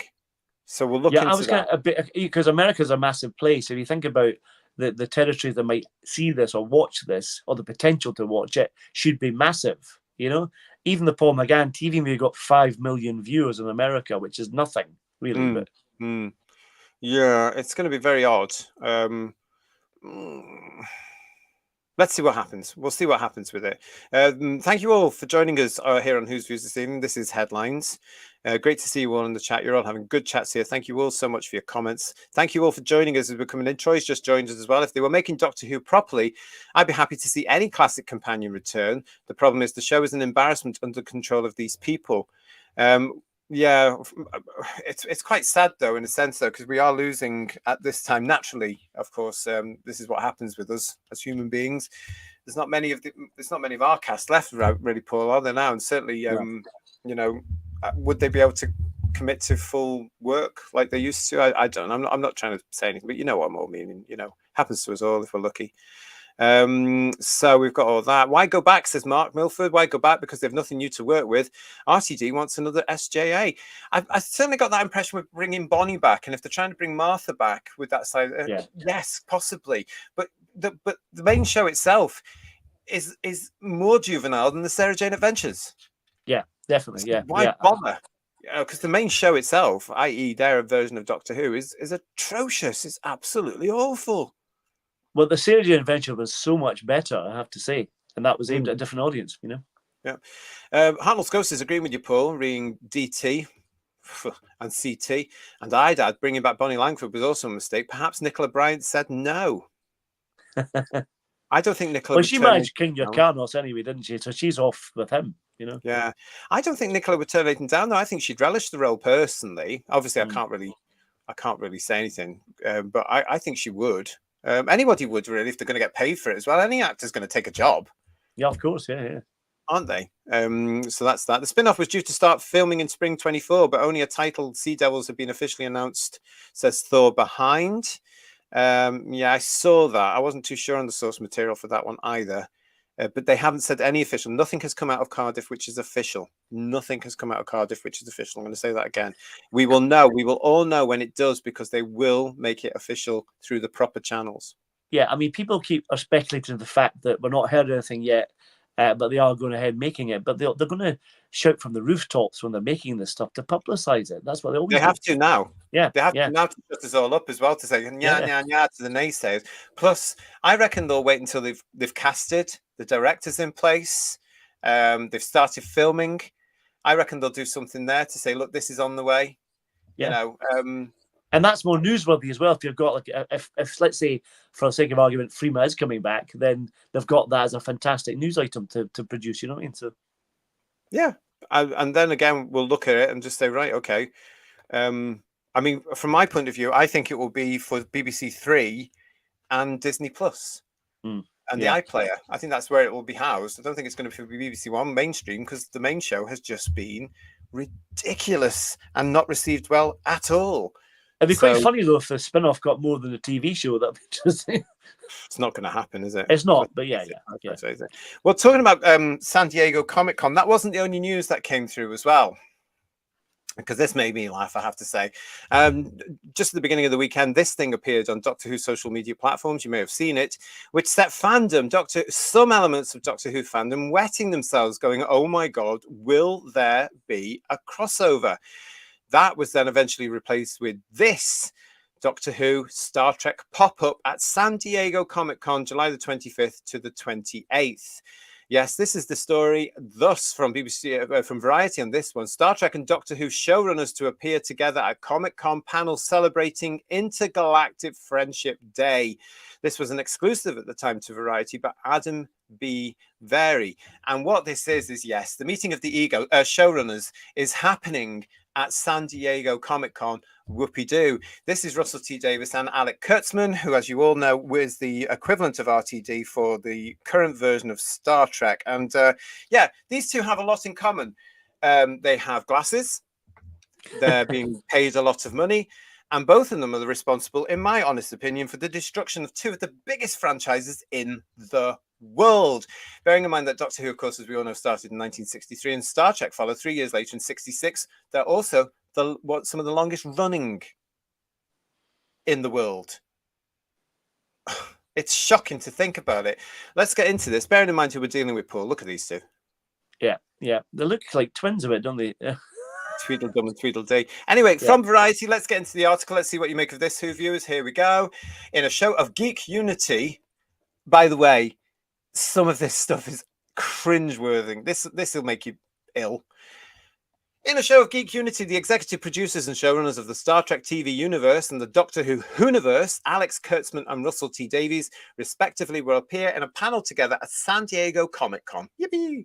The panel, which will be held on Saturday, July the 27th, at the largest fan gathering in North America, will kick off celebration of the first Intergalactic Friendship Day on July the 30th. That's nauseating, isn't it? Yeah.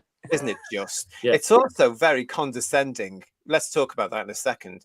On July the 30th, an effort by the two franchises to foster greater connection and fellowship between their fandoms. How bloody ignorant are I they? thought they didn't want us. Well, they don't, do they? They Yeah. absolutely don't. But it shows these two should know better. RTD especially. Doctor Who and Star Trek fans are usually one and the same, for crying out loud. And if they are disappointed, we have crossed paths before in the past 50 years. Let's continue. Where were we? An effort by the two franchises to foster greater connection and fellowship between their fandoms. The celebration lines up with the International Friendship Day created in 2011 to bring together people across the planet. Pass me a bucket. Under the banner of Friendship is Universal, Star Trek and Doctor Who will headline a gallery experience in the Gaslamp Quarter of San Diego during Comic-Con, which will feature original costumes and props from both franchises, along with photo opportunities and friendship bracelet giveaways. Oh, God, this is nauseating stuff. Doctor Who and Star Trek have had quite similar trajectories through pop culture, really. The former launched in 63, the latter in 66, and have perpetuated off and on through to the present day with a rotating cast of actors and brand new takes on their vulnerable and expansive fictional universes. We've also got to realize that at the moment as well, they're also both in the toilet. Variety continues. The latest iteration of Doctor Who, starring Ncuti Gatwa as the 15th Doctor, is currently streaming on Disney+.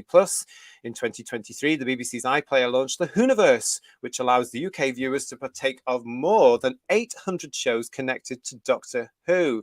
Meanwhile, Star Trek has enjoyed the most robust expansion of the franchise in its 58-year history, with several titles running on Paramount+, including Star Trek Strange New Worlds, Star Trek Lower Decks, and the upcoming series Star Trek Starfleet Academy, as well as the TV movie Star Trek Section 31. Really, I'd never heard of that one. Section 31 TV movie? Are they desperate? Are they really desperate? Are they scraping the barrel there with that one? Unbelievable, isn't it? But there we go. That's the information. These two are going to be appearing together as part of this big Comic-Con thing. Who's going to it, and what questions would you ask? The big question for me is, why do you get out of bed in the morning? That's the biggest question for me. The idea of a Star Trek Doctor Who crossover, as much as they both were wonderful series, I can't think anything worse of having both come together. If Russell wrote an episode when Picard turned up or William Shatner turned up to meet Ncuti or something like that, that'd be bloody awful, wouldn't it? I hate it. They did do a comic book. Yes, they did do a comic book with the Borg and the Cybermen and all that sort of stuff. I didn't like that either. I didn't like that at all. Tom's Doctor was the Doctor in it, wasn't he? I think, yeah. There's Tom and Matt. There's Tom and Matt ones, I think, isn't there? Matt. I've seen one with the Revenge Cybermen and Tom, and one with Matt as well, I think. Yeah. I mean, what I say about this as well, thank you for Peter Venkman fans. Thank you for all your comments of this. You're all going, oh God, no. Sean Cryer is saying, look at this. Two of my favorite shows destroyed by talentless hacks. That's exactly what's going on now, isn't it? And you just know that they're going to actually get onto the stage and be all, oh, look at us and look at us and look at us. And aren't we clever? And they're going to be patting each other on the back, and everybody, any normal person there would just go every 20 minutes, but it's going to be full of the people that we don't like. It's going to be full of fans that we wouldn't get on with, who are just going to go, oh my God, you're so clever. I wonder if you can buy rotten fruit at these events or not. I'd love that, wouldn't you? Yeah. Wouldn't you? Komodo, you might think that. I couldn't possibly comment. Paul is saying to us here, please don't show any more photos of RTT. I feel nauseous. I think that's the last one I've got of him for this particular thank God for that. Yeah. I think so. What I don't like about it, as I said there as well, is that the way they're splitting the two fandoms, they should know and understand that we cross over. Maybe in America it's a bit slightly different, because I do know there's a rivalry of sorts between Star Trek and Star Wars fans. But here in Britain, you'll find that, possibly because we're smaller, you'll find that Doctor Who fans also watch Star Trek and also watch Star Wars and also watch some of that nonsense DC television series, sorry, Mr. Med, or anything like that, that's a friend of mine, all this sort of stuff. There is that crossover because we just liked good television, some of us back in the day would have watched Buck Rogers and Battlestar Galactica, or that nonsense that was on ITV, because they were desperate to rival. But not when Doctor Who was on. We didn't watch Buck Rogers. We watched Leisure Hive instead. That was it. but they were, and that's it. But here they seem to be again doing what they do best, and it's segregating people. So this whole thing about intergalactic friendship nonsense, or what they're calling it now, I mean, I just find it completely and utterly condescending, because you shouldn't be in one camp or the other. And why do they assume everybody is? Because we're not. You know, I've watched loads of Star Trek. My particular one, in case you don't know everybody, is Voyager. I love Captain Catherine Janeway. I thought that series was brilliant. The Star Trek Kirk films are among my favorite science fiction films. I love them all. I even like The Voyage Home. And I even like The Undiscovered Country. Yes, I do. I can watch them quite happily. I can even watch The Final Frontier quite happily on a Sunday afternoon. That's a secret. There you go. It's out there with you now.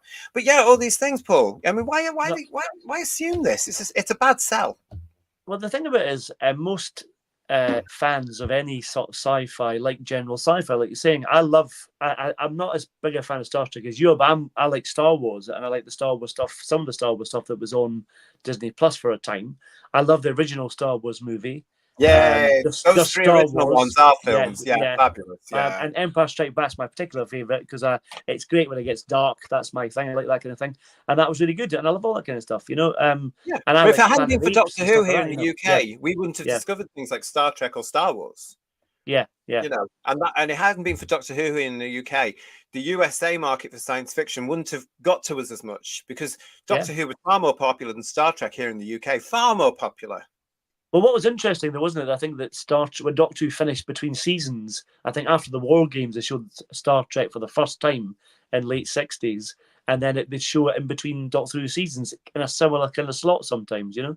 Sometimes, yeah. Although I must admit, I didn't watch the original Star Trek series as avidly as I did Doctor Who. I would be on BBC One hours before it came on a Saturday night. With Star Trek, I wasn't that bothered. If it would come on, I'd watch it. I quite like the animated version more. That's probably... Oh, so did I. I love that. Yeah. All the Star Trek fans are probably hating on us now for saying that.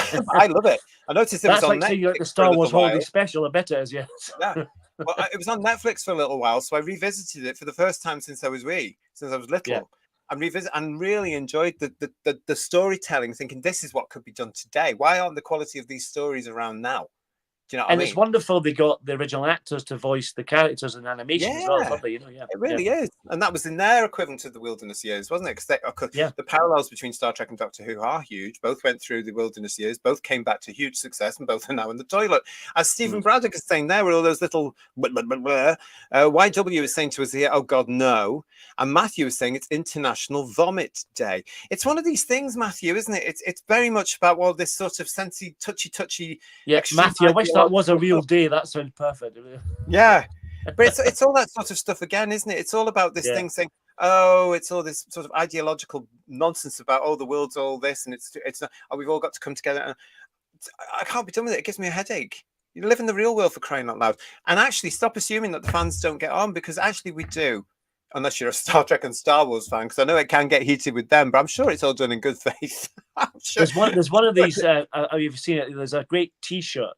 I think it's with a Dalek on it, and it's something like, you know, I loved R2-D2 in Star Trek, and it insults everyone. It's fantastic. It's a great T-shirt, you know.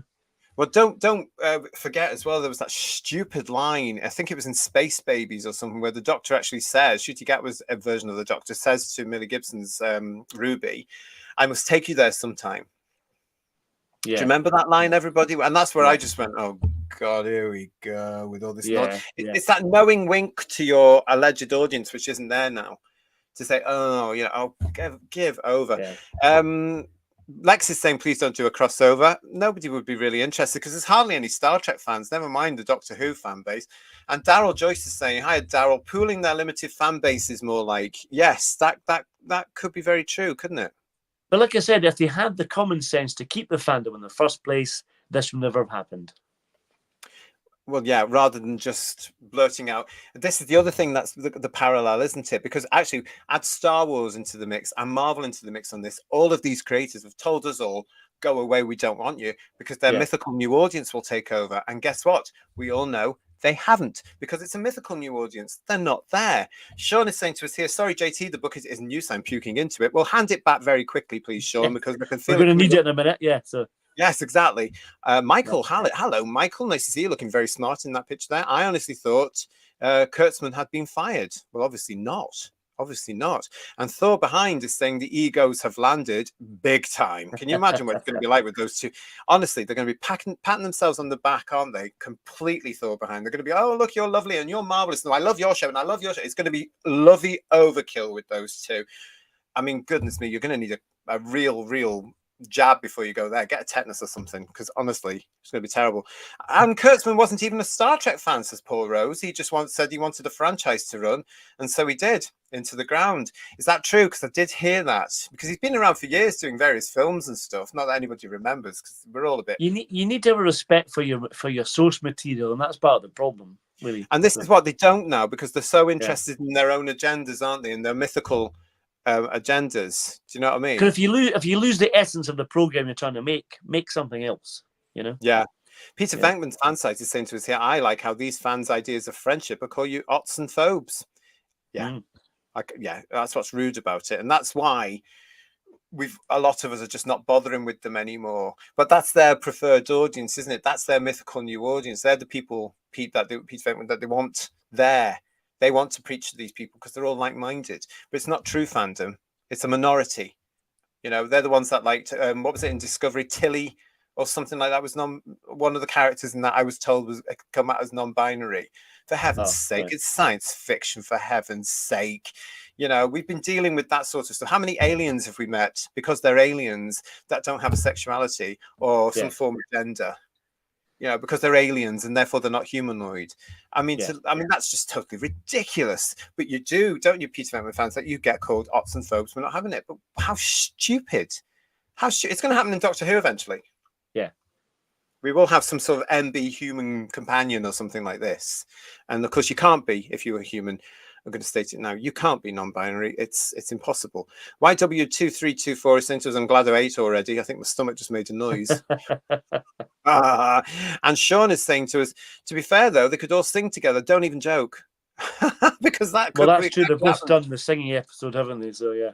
Exactly. Jason is saying to us here, 21st Century Boy, I love the John Pertwee interview with William Shatner in the early 90s. I remember that. It was hilarious. It was, because I think William, obviously John knew who William Shatner was, but I don't think John Pertwee was familiar from William Shatner's point of view.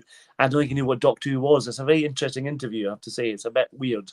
Yeah, it is. I imagine when the camera's finished that they actually quite got on, though. Probably, yeah, because, I mean, John Pertwee was a lovely guy and a very funny raconteur. I imagine a lot of interesting stories that they couldn't tell on camera, probably. But yeah, exactly. Hartnell's Ghost is saying to us here, maybe this modern audience geek fam can debate who first introduced Vulcan. It was us. It was Doctor Who. Yeah, absolutely. Patrick Troughton. There you go. And Divine and Dragon is saying to us here, they've been pushing Section 31 for a decade and it's a bad idea. It's a bit lame, really. I've never heard of Section 31. It sounds like a clause in the law somewhere. Oh, God, says Nibbles. What if Who and Trek are having a crossover? Well, we'll review it. It's bound to be ridiculous. It would be ridiculous. I mean, you know, I remember years ago in the 90s seeing, was it Michael Piller? Rick Bergman, there we go, his name. And I remember him years ago when a fan, this proves my point here, a fan who was obviously a science fiction fan stood up at some convention and said to Rick Berman, the Borg are very like the Cybermen in Doctor Who, or something along those terms. And Mr. Berman turned around and said, well, yes, that's where we got the idea. Ha, ha, ha, ha. Yeah. Need I say more? Yeah. Troy is saying, I do love the Borg, though. We were there first, mate. That's what I mean. It's all about friendly rivalry. That's what it was all about. You know, it was all about that. But here these two are going to be on stage together, just loving each other to bit. And can you imagine the gushing, Paul? I can imagine. You just have to see Russell in interviews now on that program. The only person seems to watch is Unleashed. He's just nauseating on that, really, to be fair. Can you imagine what they're going to be like on... Oh, God. If you're going to this, if you're paying your hard-earned grotzits to go to this, please let me know what it's all about and what you think about it and what the questions were and all that sort of stuff. I'd like to know, because how many people are going to go to it? I mean, are the Star Trek fans going to go and listen to this fella? Because he's not very popular. He's not popular, is he? From what I understand, no, not really. So that'll be interesting. That'll be two unpopular people on the same stage. It might be worth. I'd love to know what's going on, actually. So if you're going, please let us know. Thank you so much for all your chats. I can't keep up with you. I'm going to be very honest with you. There's a lot of you in there saying all these sorts of things. So thank you very much. I do have to say thank you to Who Janus. That'll please Kirsty, won't it? That I've said it out again. Thank you for your super chat. It pleases me as well, I have to say. Star Wars fans and Trek fans have a lot in common these days. Both franchises are trash beyond belief. I know. And the agendas are running through both of them, aren't they? We've also got Star Wars going down that route now. And it's such a shame when you look at the original stuff. I mean, with Star Trek, you've got the original series with the legend that is William Shatner. You've got Next Generation, you've got DS9, and you've got Voyager. All very much a sort of family body of shows. You compare it, and also the movies. You know, the original series movies. Then you've got the Next Generation movies. Long episodes, in my opinion. I can't really get through them after First Contact. But anyway, you've got that sort of stuff. But they are a family of show. They are the same sort of thing. Do you know what I mean, Paul? They've got the same feel there. It's just science fiction. Yeah. With Doctor Who, of course, we've got the classic era, as you call it. I call it proper Doctor Who. That's all one continuous. Then you've got a little bit of an add-on with the reboot version as well, where it's just all Doctor Who. It's science fiction. And then something happens with the entertainment industry, and it all goes to pot. And we all suffer. Star Wars, the same. The original 3 ones, the brilliant classic ones. Then you've got the prequels. You can tolerate them, and I don't mind them. I can watch them quite happily. I don't mind them either. I think the last one, Revenge of the Sith, I quite like. The other two are a bit meh, but I can't watch the remakes. The remakes are awful. They were just stunningly bad, awful, absolutely terrible. And then I look at some of these. I quite like some of the Mandalorian. I quite enjoyed Obi-Wan. I'll put my hands up. I quite enjoyed the Obi-Wan. So you look at the other stuff though, and I struggle. I just think I can't watch it. What's going on with these people? Why are they so determined? The Acolyte, of course, we all know what's going on with that with Star Wars. But why are they also interested in? Why are they all determined to get rid of us all? Thank you for your super chat there, who really appreciate it, and also thank you to the super chat for Hapkido Lock. It is nice to see you. Welcome to Who's Views. Trek, Who, and Star Wars all suffering creatively and wallowing in a painful nowism. Truly, the future truly isn't what it used to be. Totally agree and well said. I've been saying for a while, Hapkido, when it comes to Doctor Who, because it is set in the now, it will not be accessible in 10 years, 20 years, 50 years, whereas our original 1963 to 1989 Doctor Who will be, because it tells stories. It's nicely produced, nicely played, nicely directed, nicely done, good proper stories. So they will go on forever because there's a beginning, a middle, and end in the stories. Anything that's set in the modern day, like all these science fiction things seem to be today, no longevity, not sustainable. Yeah. It's a shame. It's not got that watchability at all. Yeah. No, it hasn't. Thank you for your super chats there, both to Hugh Janus and Hapkido. I really appreciate it.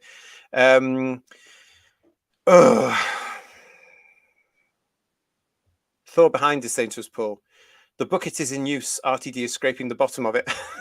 Oh, he's been doing that for a long time, yes. That is brilliant. And Legion of James is saying these two writing a Doctor Who Trek crossover will make the Doctor in Albert Square look like it was a masterpiece. Dimension of Time is, as far as I'm concerned, yes. I won't even argue with that, because it will make that awful thing, which was never meant to be part of Doctor Who's history. It's just worth it for the Colin Baker and the Brigadier, but that's the best bit, I have to say. Yeah, exactly. Yeah. But no, it's just Peter Venkman is saying any crossovers would be gender lectures galore, and they shouldn't be because it's blooming science fiction. This is what these people miss, isn't it, Paul? They miss the fact it's science fiction. They just don't understand it at all. Yeah, it's meant to be escapism, entertaining escapism, but it's not. It's just a lecture. Yeah. And as some fans were saying recently, I noticed on social media, if there are new fans, there won't be that many new fans in the future. But if they look back at this, they're going to go, what are they talking about? And just switch it off. It's not going to attract any new viewers in the future, like we saw with Doctor Who, like Star Trek fans saw with the original series. If it hadn't been for the original Doctor Who and the original Star Trek, there wouldn't have been the remakes. Yeah. And because Doctor Who went for 26 years, Star Trek went for 3, but then was repeated through the 70s into the 80s and built up the momentum to get that 1979 film as well, the motion picture. If it hadn't been for those reruns of those, they brought new fans in. So can you really imagine these modern day reboots, everybody doing the same thing? I can't. It's not working, is it?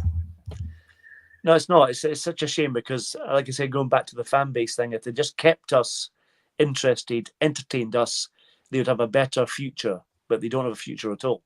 No, I don't think so. We've got this here from Paul Rose as well, saying there's yet another Battlestar series in the works now. Don't know if it's links to that last one or not yet. You'll never beat the original Cylon design from the 70s, though. It is a classic, isn't it? You see them crop up in the odd film every now and then, don't you, as well? Yeah. Really, that worries me. I think, personally, I don't want to see any more science fiction reboots. I certainly don't want to see any more sci-fi destroyed, because the current narrative will all be pushed into it again and again and again and again. I had heard a rumor they were going to bring back the X-Files again with different actors playing Mulder and Scully, which is like, why are you doing that? Well, they are. Yeah, they're doing that. They're doing that now, aren't they? Allegedly, they're into that now. Again, it's just nonsense. And YW2324 is saying to us, my dad's cousin works with one of the Star Trek producers on a show called Salem. Sorry, I just felt like saying that. It's absolutely fine. Absolutely fine. I hope they're producing a good show, to be quite honest. Is Salem, is it like Salem's Lot, the vampire thing, or is it something completely different? I don't know. Because I remember Salem's Lot from the 70s with David Soul. Scared the hell out of me as a kid. It was great. Really good. No, I don't remember that. I don't remember that one at all. I probably wouldn't have been allowed to watch anything like that, though, to be quite honest, Paul. I don't think I was allowed to either, but you can sneak and watch things occasionally, but on a wee portable telly in the spare room, that kind of thing, It's like, Exactly. Yeah, they're terrible. Nice to see you. Atom is with us as well. Atom Mariabilis, nice to see you. Thank you. And Michael is saying to us, wow, JT, you enjoyed the Obi-Wan series. Fair play. Andor was better in my opinion. I did, actually. Yeah, I did. I thought it was nice to see you and McGregor back in there playing this. I sort of got it. I understood where some of the criticism was coming from for it, but yeah, I did enjoy it. And I actually saw the logic of Obi-Wan on the run and hiding and coming up with the alias Ben Kenobi. I saw the logic of that. I also saw the fact that he was mourning his best friend who he thought he'd killed. In the form of Anakin, so that would have really got him down. Because I just love the way that as well it was played when he realizes that Anakin's alive. I loved how Ewan played that. I thought he was really. I thought Ewan McGregor was better in Obi-Wan than he was in the movies, to be honest. Yeah. I don't want to see a repeat though. I wouldn't want to see a second series, even though I really liked it. I wouldn't want to see that. But I quite like that. I quite like Andor as well, because Andor was quite. It was quite gritty, quite adult almost, which I quite liked, as well. I've only watched, I can't remember how many episodes were in that. Was it 8 as usual? I think it was 8, yeah. I don't think I've got to the end of it then, because I don't know. I got to the end of it and quite liked it. But the one after that had David Tennant as a voice of a robot. I can't remember what it was called. I couldn't get into that one. Him anymore. I couldn't get into that one at all. I really couldn't. That was really hard. I don't like him anymore, Paul. Can't be done with him. No, I know what you mean. All those videos calling us on the wrong side of history. If anyone's on the wrong side of history, my friend, it's you blooming idiot. And what else we got here from Paul Rose? Absolutely, JT, none of this junk will age well or stand the test of time. It really won't, will it? Here's another one from Problem Being. There's only one Time Bandits. They've just redone that. Why? I saw a photograph of that. It's like, why have you done this? It's like, why bother? Great movie. A film of its time. Don't remake it. Use your imagination and come up with something original, for God's sake. Exactly. Legion of James is saying, in a world of identity politics, Doctor Who has lost its identity. That's another clever thing there. Terry Tees has joined us. Nice to see you, Terry Tees. Lovely to see you. Bob is saying to us here, Star Who or Dr. Trek. I can't see it working. There's two totally different shows. But now that RTD has got to ruined everything in Doctor Who as well by saying, everything's canon and everything's this and all this and this and this. It wouldn't surprise me if they get a fourth series. If they get that elusive fourth series, how would it be? Because I reckon that Russell and everybody at Bad Wolf was, of course, thinking we'll do what Star Trek has done, and it's not that popular. Star Trek has managed because it had an audience that was actually waiting for something good to happen. I think, and being very loyal to it. You haven't got that with Doctor Who because you pushed us through too much during the Chibnall era. Mm-hmm. Yeah. I remember reading an article, I think it was in DWM. I can't remember which producer it was. I think it was Ennis Lloyd. He said something like, if you stay too long in any program, you get self-indulgent. and that's what's happened. I think it's all they're just doing their own thing. There's no imagination. It's just self-indulgent crap, really. But yeah, well, it's all about them as well, isn't it? I mean, as I yeah, say, we can all just picture what it's going to be like with these two on a stage in front of all these adoring kids, because it will probably be a minority that love all these things coming together. Just kissing each other's ass, basically, and saying, "Are we wonderful? And are we clever? And are we this and that? And are we?" It's going to be absolutely. Well, this is interesting. They come about who's Ruby's mum, who's Mrs. Flood, who's Maestro, who cares. I agree with that because it's like Russell said recently. Again, he said this. We might not explain who Mrs. Flood is. That is so bloody lazy, for God's sake. It's like... If you're on the podcast, I'll just read to you what Paul's talking about there. This is from Atom Miriabilis, who's saying to us, "Who is Ruby's mum? Who is Mrs. Flood? Who is the maestro? Who the F cares? None of that crap was anything earth-shattering or brilliant. It was old hat rubbish, totally. And it wasn't anything that excited anybody apart from the minority, all of whom we know. It didn't engage the British public. It hasn't set the world on fire. Nobody cared about any of the stories. And the big thing for us now will be to see how many people come back to watch the Christmas Day, if it's on Christmas Day episode, and how many people come back to watch Series 2, which I would predict will be on earlier than May next year. I'm expecting to see it in February, quite frankly. Yeah. I really, really am. And then any spin-off later on in the year. But you're right there, Atom. Frank Spencer is also saying to us, RTD has ruined his legacy. I really thought he was one of us. Us nerds don't care if you're black, white, gay, straight, whatever. We're just nerds. Yeah, and I've said it before, as science fiction fans, we've never seen all that sort of stuff because we've been waltzing around with blue-skinned aliens for decades. Blobs. We've been talking to blobs and big hairy Wookiees, for heaven's sake. Yeah. Who's Lost Eyes is losing the plot there. Somebody please give him some education. And Divining Dragon is saying, no, not new X-Files. I know, it's terrible, isn't it? Oh my goodness. Hartnell's Ghost winding me up. I consider Dimensions of Time canon because it began with Silver's the Doctor with Sophie Eldred as Ace, plus all the surviving Doctors and Kate O'Mara's last appearance as the Rani. Well, if you do, you do, but it was never meant to be. I do too. It's fine. No. It was never, honestly, I was there at the Greenwich site and it was all supposed to be done for children in need. It was a bit of fun. It was not supposed to be canon, whatever that is, at all. Well, some fans claim the Curse of the Fatal Death is canon. That is definitely not canon. At least it's just got original actors in it from the series, But the thing is, though, if you want to, this whole nonsense about canon, if you wanted to include it, you can. But I always say to people as well, if you're including Big Finish, then you must include the Panini comic strips going back to 1979. You must include the BBC books. You must include the Virgin books. You must include the Virgin New Adventures, the BBC Missing Adventures, the Telos publications, from the novella days, the annuals, the TV comics, everything. Yeah. It opens up a can of worms, which is exactly what RTD. My rule was always Who Viewers. If it wasn't on the television, it wasn't canon. And then Whittaker came along, and I just thought, well, no, that's not my canon now because the Doctor isn't a female. So remove that. So it's ever changing. A lot of you will think because it was mentioned on a web show that BF is now canon. It's not. If you can't afford it, it's not. Don't worry about it. Exactly. I mean, it's a personal thing. It's up. If you want it to be canon, it's entirely up to you. That's fine. Exactly. I mean, But I can assure you that awful thing in bloody Greenwich was never meant to be. Oh God, it was awful. There won't be a crossover, says Rick Storm. Not with the BBC deal with Disney. No, I did think that as well because it's two different American giants there who don't get on. Yeah. So why would they do that? And from a business sense, they are rivals, aren't they? Do you remember? I know you're not a big comic book fan, but I remember in the 70s they did I think it was Superman and the Hulk or something. Or not? So Batman and the Hulk and Spider-Man and Superman in two different comics, and that was like two giants of comics crossing over.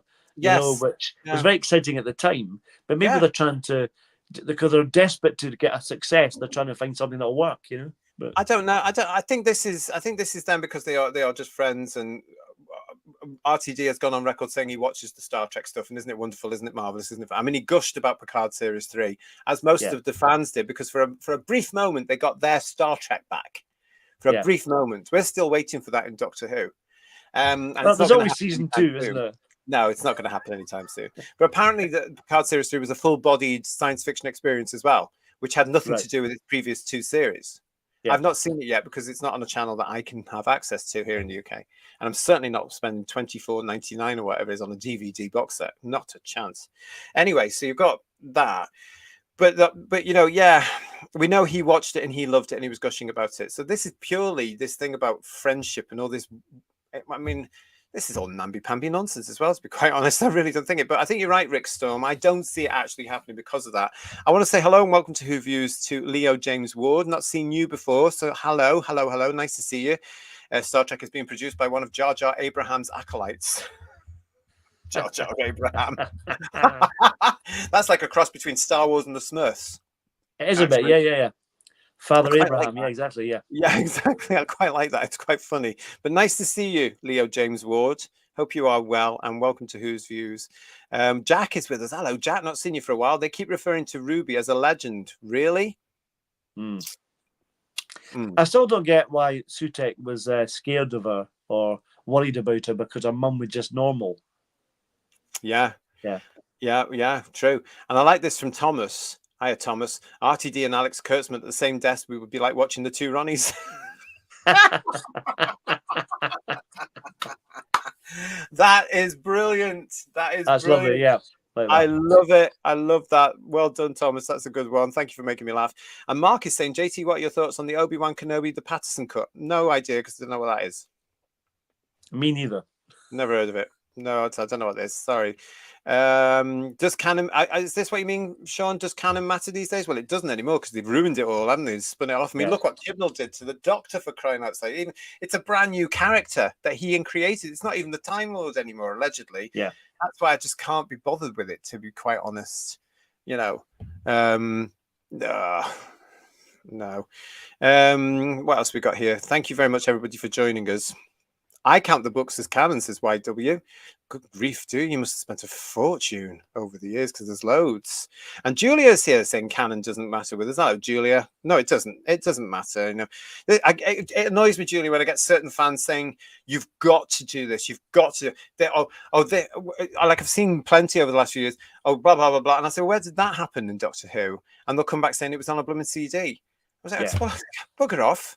That might happen in but it's not going to happen. You can't impose it onto others. So if I haven't seen it, it doesn't count, you know. So Yabu to you lot. Bleeding Edge Studios. You think Doctor Who will be bought out? No, it's a BBC product. Always will be. The BBC are in partnership right now with Bad Wolf and with a distribution deal from Disney Plus for out of the UK. But the BBC will never ever sell it off completely because they know they've got something there. It's just unfortunate on the several times that they've tried to launch it properly, they've got it wrong. They were almost there in 2005 onwards, I think, but they let it go for whatever reason. I'm not saying it's Moffat's fault, but it certainly went, didn't it? They got rid of Torchwood, they got rid of Sarah Jane Adventures after all, for obvious reasons, but they didn't replace it. It could have got, I reckon, had Russell stayed, it would have got stronger, to be quite honest, but he was done, wasn't he? Yeah. He really was done. You can see that, you know, it's a shame, but never mind. Oh, what else we got? Leo, what are you saying to us here? RTD was never one of us. I say that as a gay man of 1990s Manchester. Queer as Folk did not reflect gay life in Manchester back then. Of course it didn't. Any insistence that it reflected Manchester Village at that time. Well, if you're, listen, Leo, if you're in Manchester right now, I hope you're all right. Because, yeah, I've got friends still in Manchester. And I know it's rough for people that don't bend the knee, virtue signal. So I hope you're okay. And if you're ever down on that street, please remain safe. You wouldn't get me down there again. Problem being is, agreeing with me here, BBC will never relinquish their hold of Doctor Who. One day they might get it right, Lee, won't they? They might get it right. We can but hope. We can but hope. They need business people in there as well, don't they? You know, as well as just relying on fans, well, I think. It's all fandom had merchandising, haven't they, over the years? And it's such a crazy lack of business sense not to capitalize on that and get fans to buy the merchandise and push it and keep the fans on board. But they haven't done that, have they? Exactly. No, they haven't. They just got rid of us all. Jack is saying to us here, I can't imagine anything worse than listening to RTT and Kurtzman discuss how they vandalized two classic franchises. Oh, wait, they just announced the 13th Dr. Yaz bog finish, didn't they? Yeah. Yeah, which we also talked about at the beginning of the show. Yeah, you're absolutely right. have any of you spotted the theme yet? When I started the show, I was talking about why is failure celebrated these days and rewarded? Yeah. There you go. What else we got here? Matty, hello to you, Matty. It's nice to see you. Canon only matters when the product is good. I'm enjoying drawing my line after Sylvester. There you go. You see? And a lot of fans did that, Paul, didn't they? They came back and they went, we had this in 96. No. McGann was all right, but I'm not going to count it. And then it came back in 2005, and some of us said, yeah, okay. Bought into it. Yeah, okay. Certain elements I don't like, but I'll overlook it because the bigger picture is good. Yeah. And then it got worse and worse and worse and worse from around about 2017 onwards, didn't it? When all this nonsense came in and all the dictation came through. And Mark is saying to us here, and you may think this, but I couldn't possibly comment. I'll take that one off very quickly in case I get into trouble. What else? And Hartnell's Ghost is saying to us, I view the books, the comic strips, and the audio as alternate Doctor Who, sometimes enjoyable, but not canon.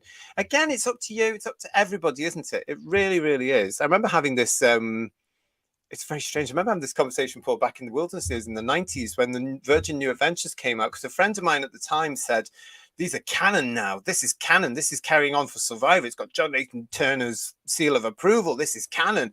And I'm like, bugger off. No, well, some of it was good. Some of it was a bit pretentious, shall we say. I can't use the W word. Pretentious is a nice word to use, but a very playful, jolly word to use, because it was utter nonsense, a lot of it. Yeah. You know, it was fan W. Fan W, most of it, wasn't it? To be fair, yeah. Exactly. I mean, I got some of the offers. I've got the last two. You know, the famous ones, Lone Barrow and Dying Days. I've got them over there. Yeah. I've been offered huge amounts of money for those two. I'm thinking, well, when I'm near retirement or I want to go early, I'll sell them for a couple of grand each. I don't see the fascination though, because Lance's book, it's still all right. It's okay. I read it on a plane. It's okay, but it's not wonderful. And I didn't like the end, of course, where Bernice jumps the Eighth Doctor's bones. I wonder where that would come into the show later on, a few years later. Shocking stuff, isn't it? There was a lot of that. There was a lot of that going on. A lot of hanky-panky TARDIS, wasn't there? Yeah. But it always, like the TV series now, which is, you know, based, I think, on what they did with New Adventures in a sense. It always takes me out of the series because it doesn't feel like Doctor Who to me. It shouldn't be happening. 21st Century Boy, no matter what, they will always measure for short term, but not for long term in production of the product. Yes, exactly that. Exactly that. Well, listen, if you are going to go and see these two people at the Comic Con, good luck to you. Give them our best. So listen, I'll finally tonight, because we're over time again. I can't believe it. Sorry about this, everyone. I thought this would be a lot shorter, but no, it's all because you are fabulous and you've all been commenting. So thank you very much, Paul. Have you seen this? Because I'm finally. A few years ago, I wouldn't have even dreamt of this particular casting as Doctor Who. Today, right now, tying in what I was saying earlier, had this gentleman was cast as Doctor Who, Paul, Who viewers, should this sort of gentleman be cast, should this gentleman himself be cast as Doctor Who, the entire production would have to up its game. Yes, I am talking about this from RadioTimes.com. Danny Dyer would like to put his own spin on Doctor Who. The former EastEnders star has his eyes set on another iconic BBC show. ... Dun, dun, dun. Right. If you do not know who Danny Dyer is, because you're outside the UK, then you might recognize him, because this is tough guy Danny Dyer. He was known throughout the, certainly the turn of the century. I love saying that, Paul. For actually being one of the sort of, all right, mate, London tough guy roles, wasn't it? You know, it's all about that, innit, Gav, innit? Actually, one of the sweetest guys you could ever meet. He's really down to earth, which is such a refreshing change in this day and age. He will tell you to your face that you are talking nonsense. He's that sort of fella. You know, he really is. Massively successful in EastEnders. And I don't know about you, Paul, but I remember the shock, myself included, when it was announced that Danny Dyer was going into EastEnders.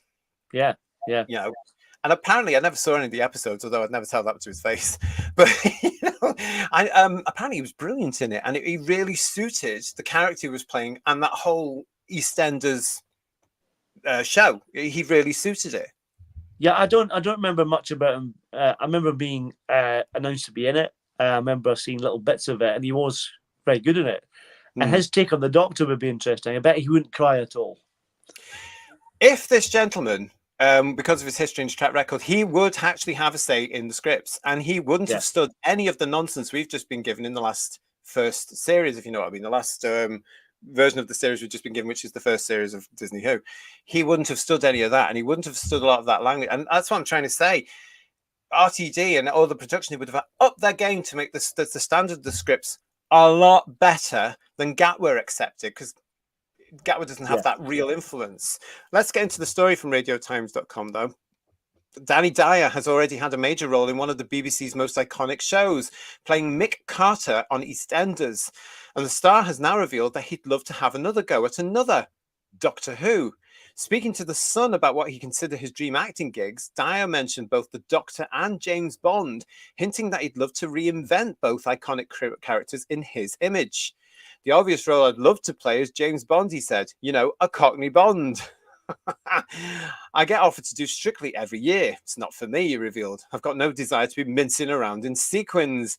He added, ultimately, I'm still searching for what that ultimate role would be. Next up, though, would be next up for Dyer is a role alongside Ryan Sampson, Brassic, and Sky's latest comedy, offering Mr. Big Stuff, which begins airing on Sky Max and now next week.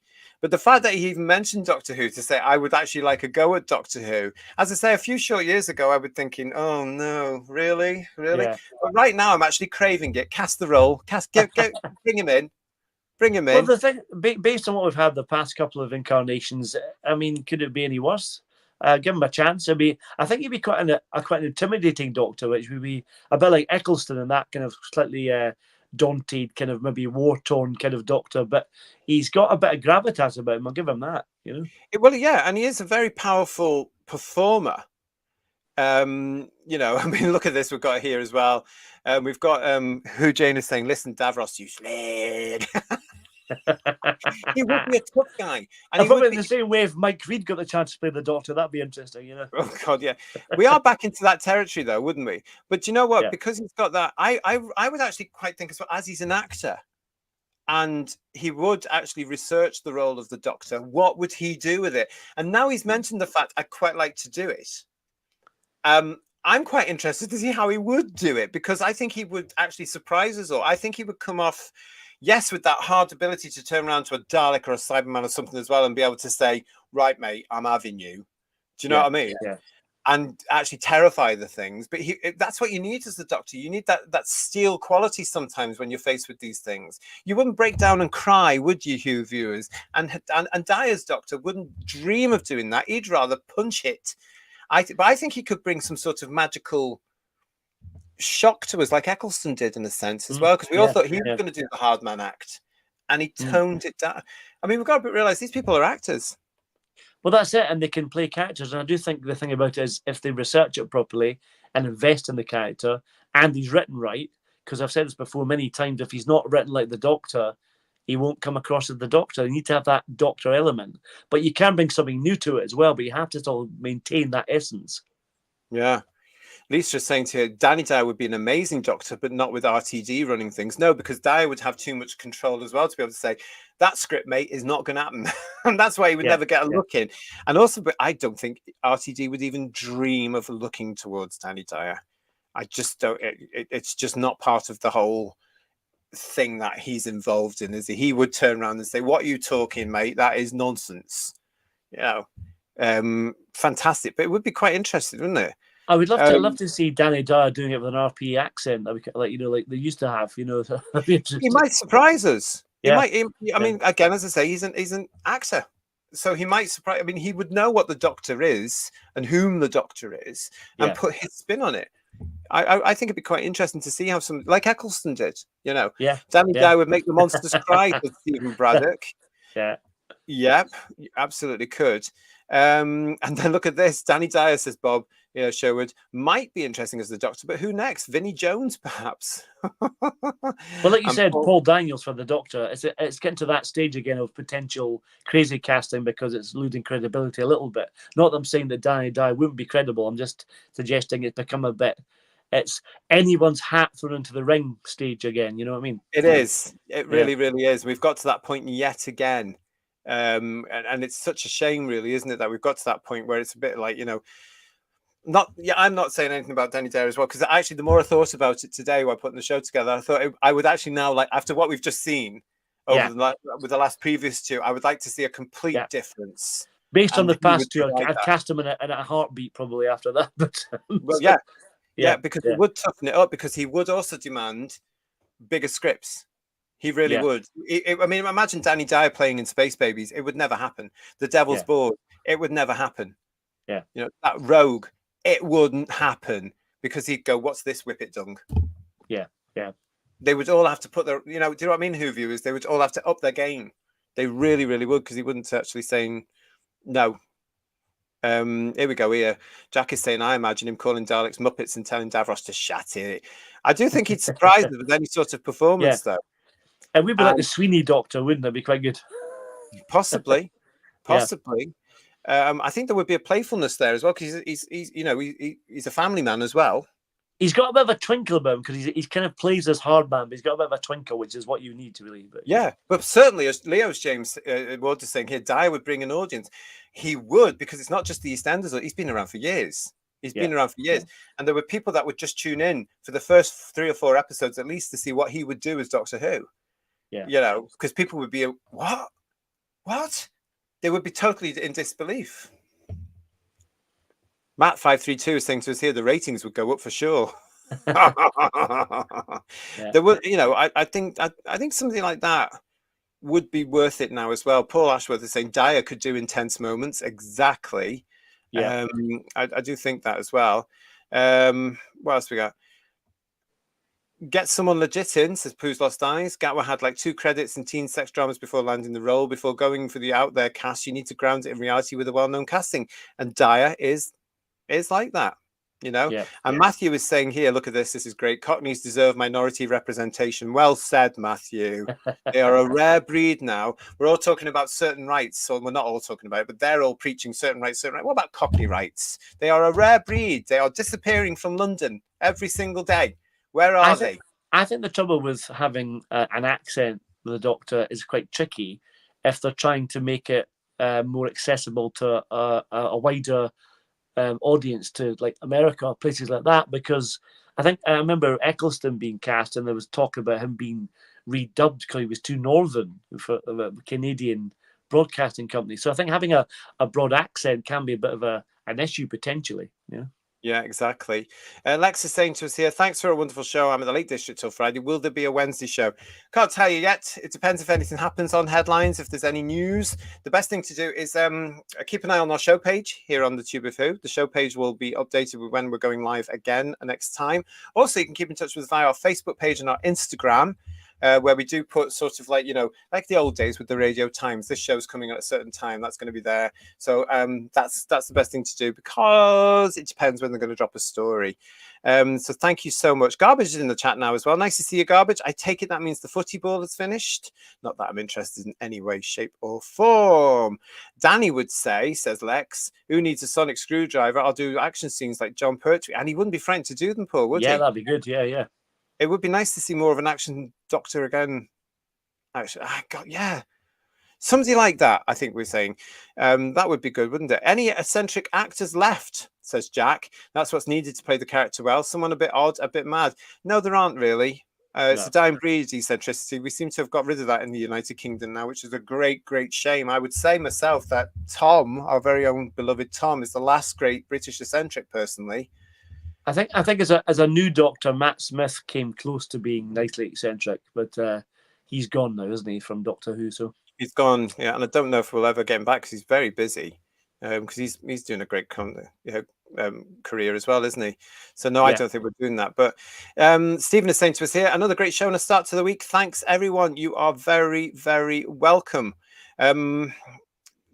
Thank you very much for everybody for joining us. We're going to come to the end of this particular version now of our edition of Headlines. Thank you for joining us. We've got through an awful lot tonight, Paul, haven't we, really? I thought this would be a nice, easy, big chat, small chat there, but we've gone big. We have. So we can chat for donkey's years. There's not a problem. Absolutely. Well, I hope you've enjoyed the show, Who viewers. Thank you so much for joining us. It's lovely to see you. Don't forget to subscribe to the channel if you haven't subscribed, if you're new to us here. If you have subscribed to the channel, please do make sure that you are still subscribed, because we've no idea what's going on there. Make sure you've rung that bell as well so that you can get a notification of when we are going live. And as I said there to Lex, keep in touch with our show page so you know that when the next show's coming up. We will be back in the week. I just don't know when yet. Also keep in touch via our Instagram and our Facebook pages. That will tell you when we're going live as well, and any shows that are coming up. Really appreciate that. Thank you very much for your super chats tonight. Thank you so much to everybody for joining us tonight.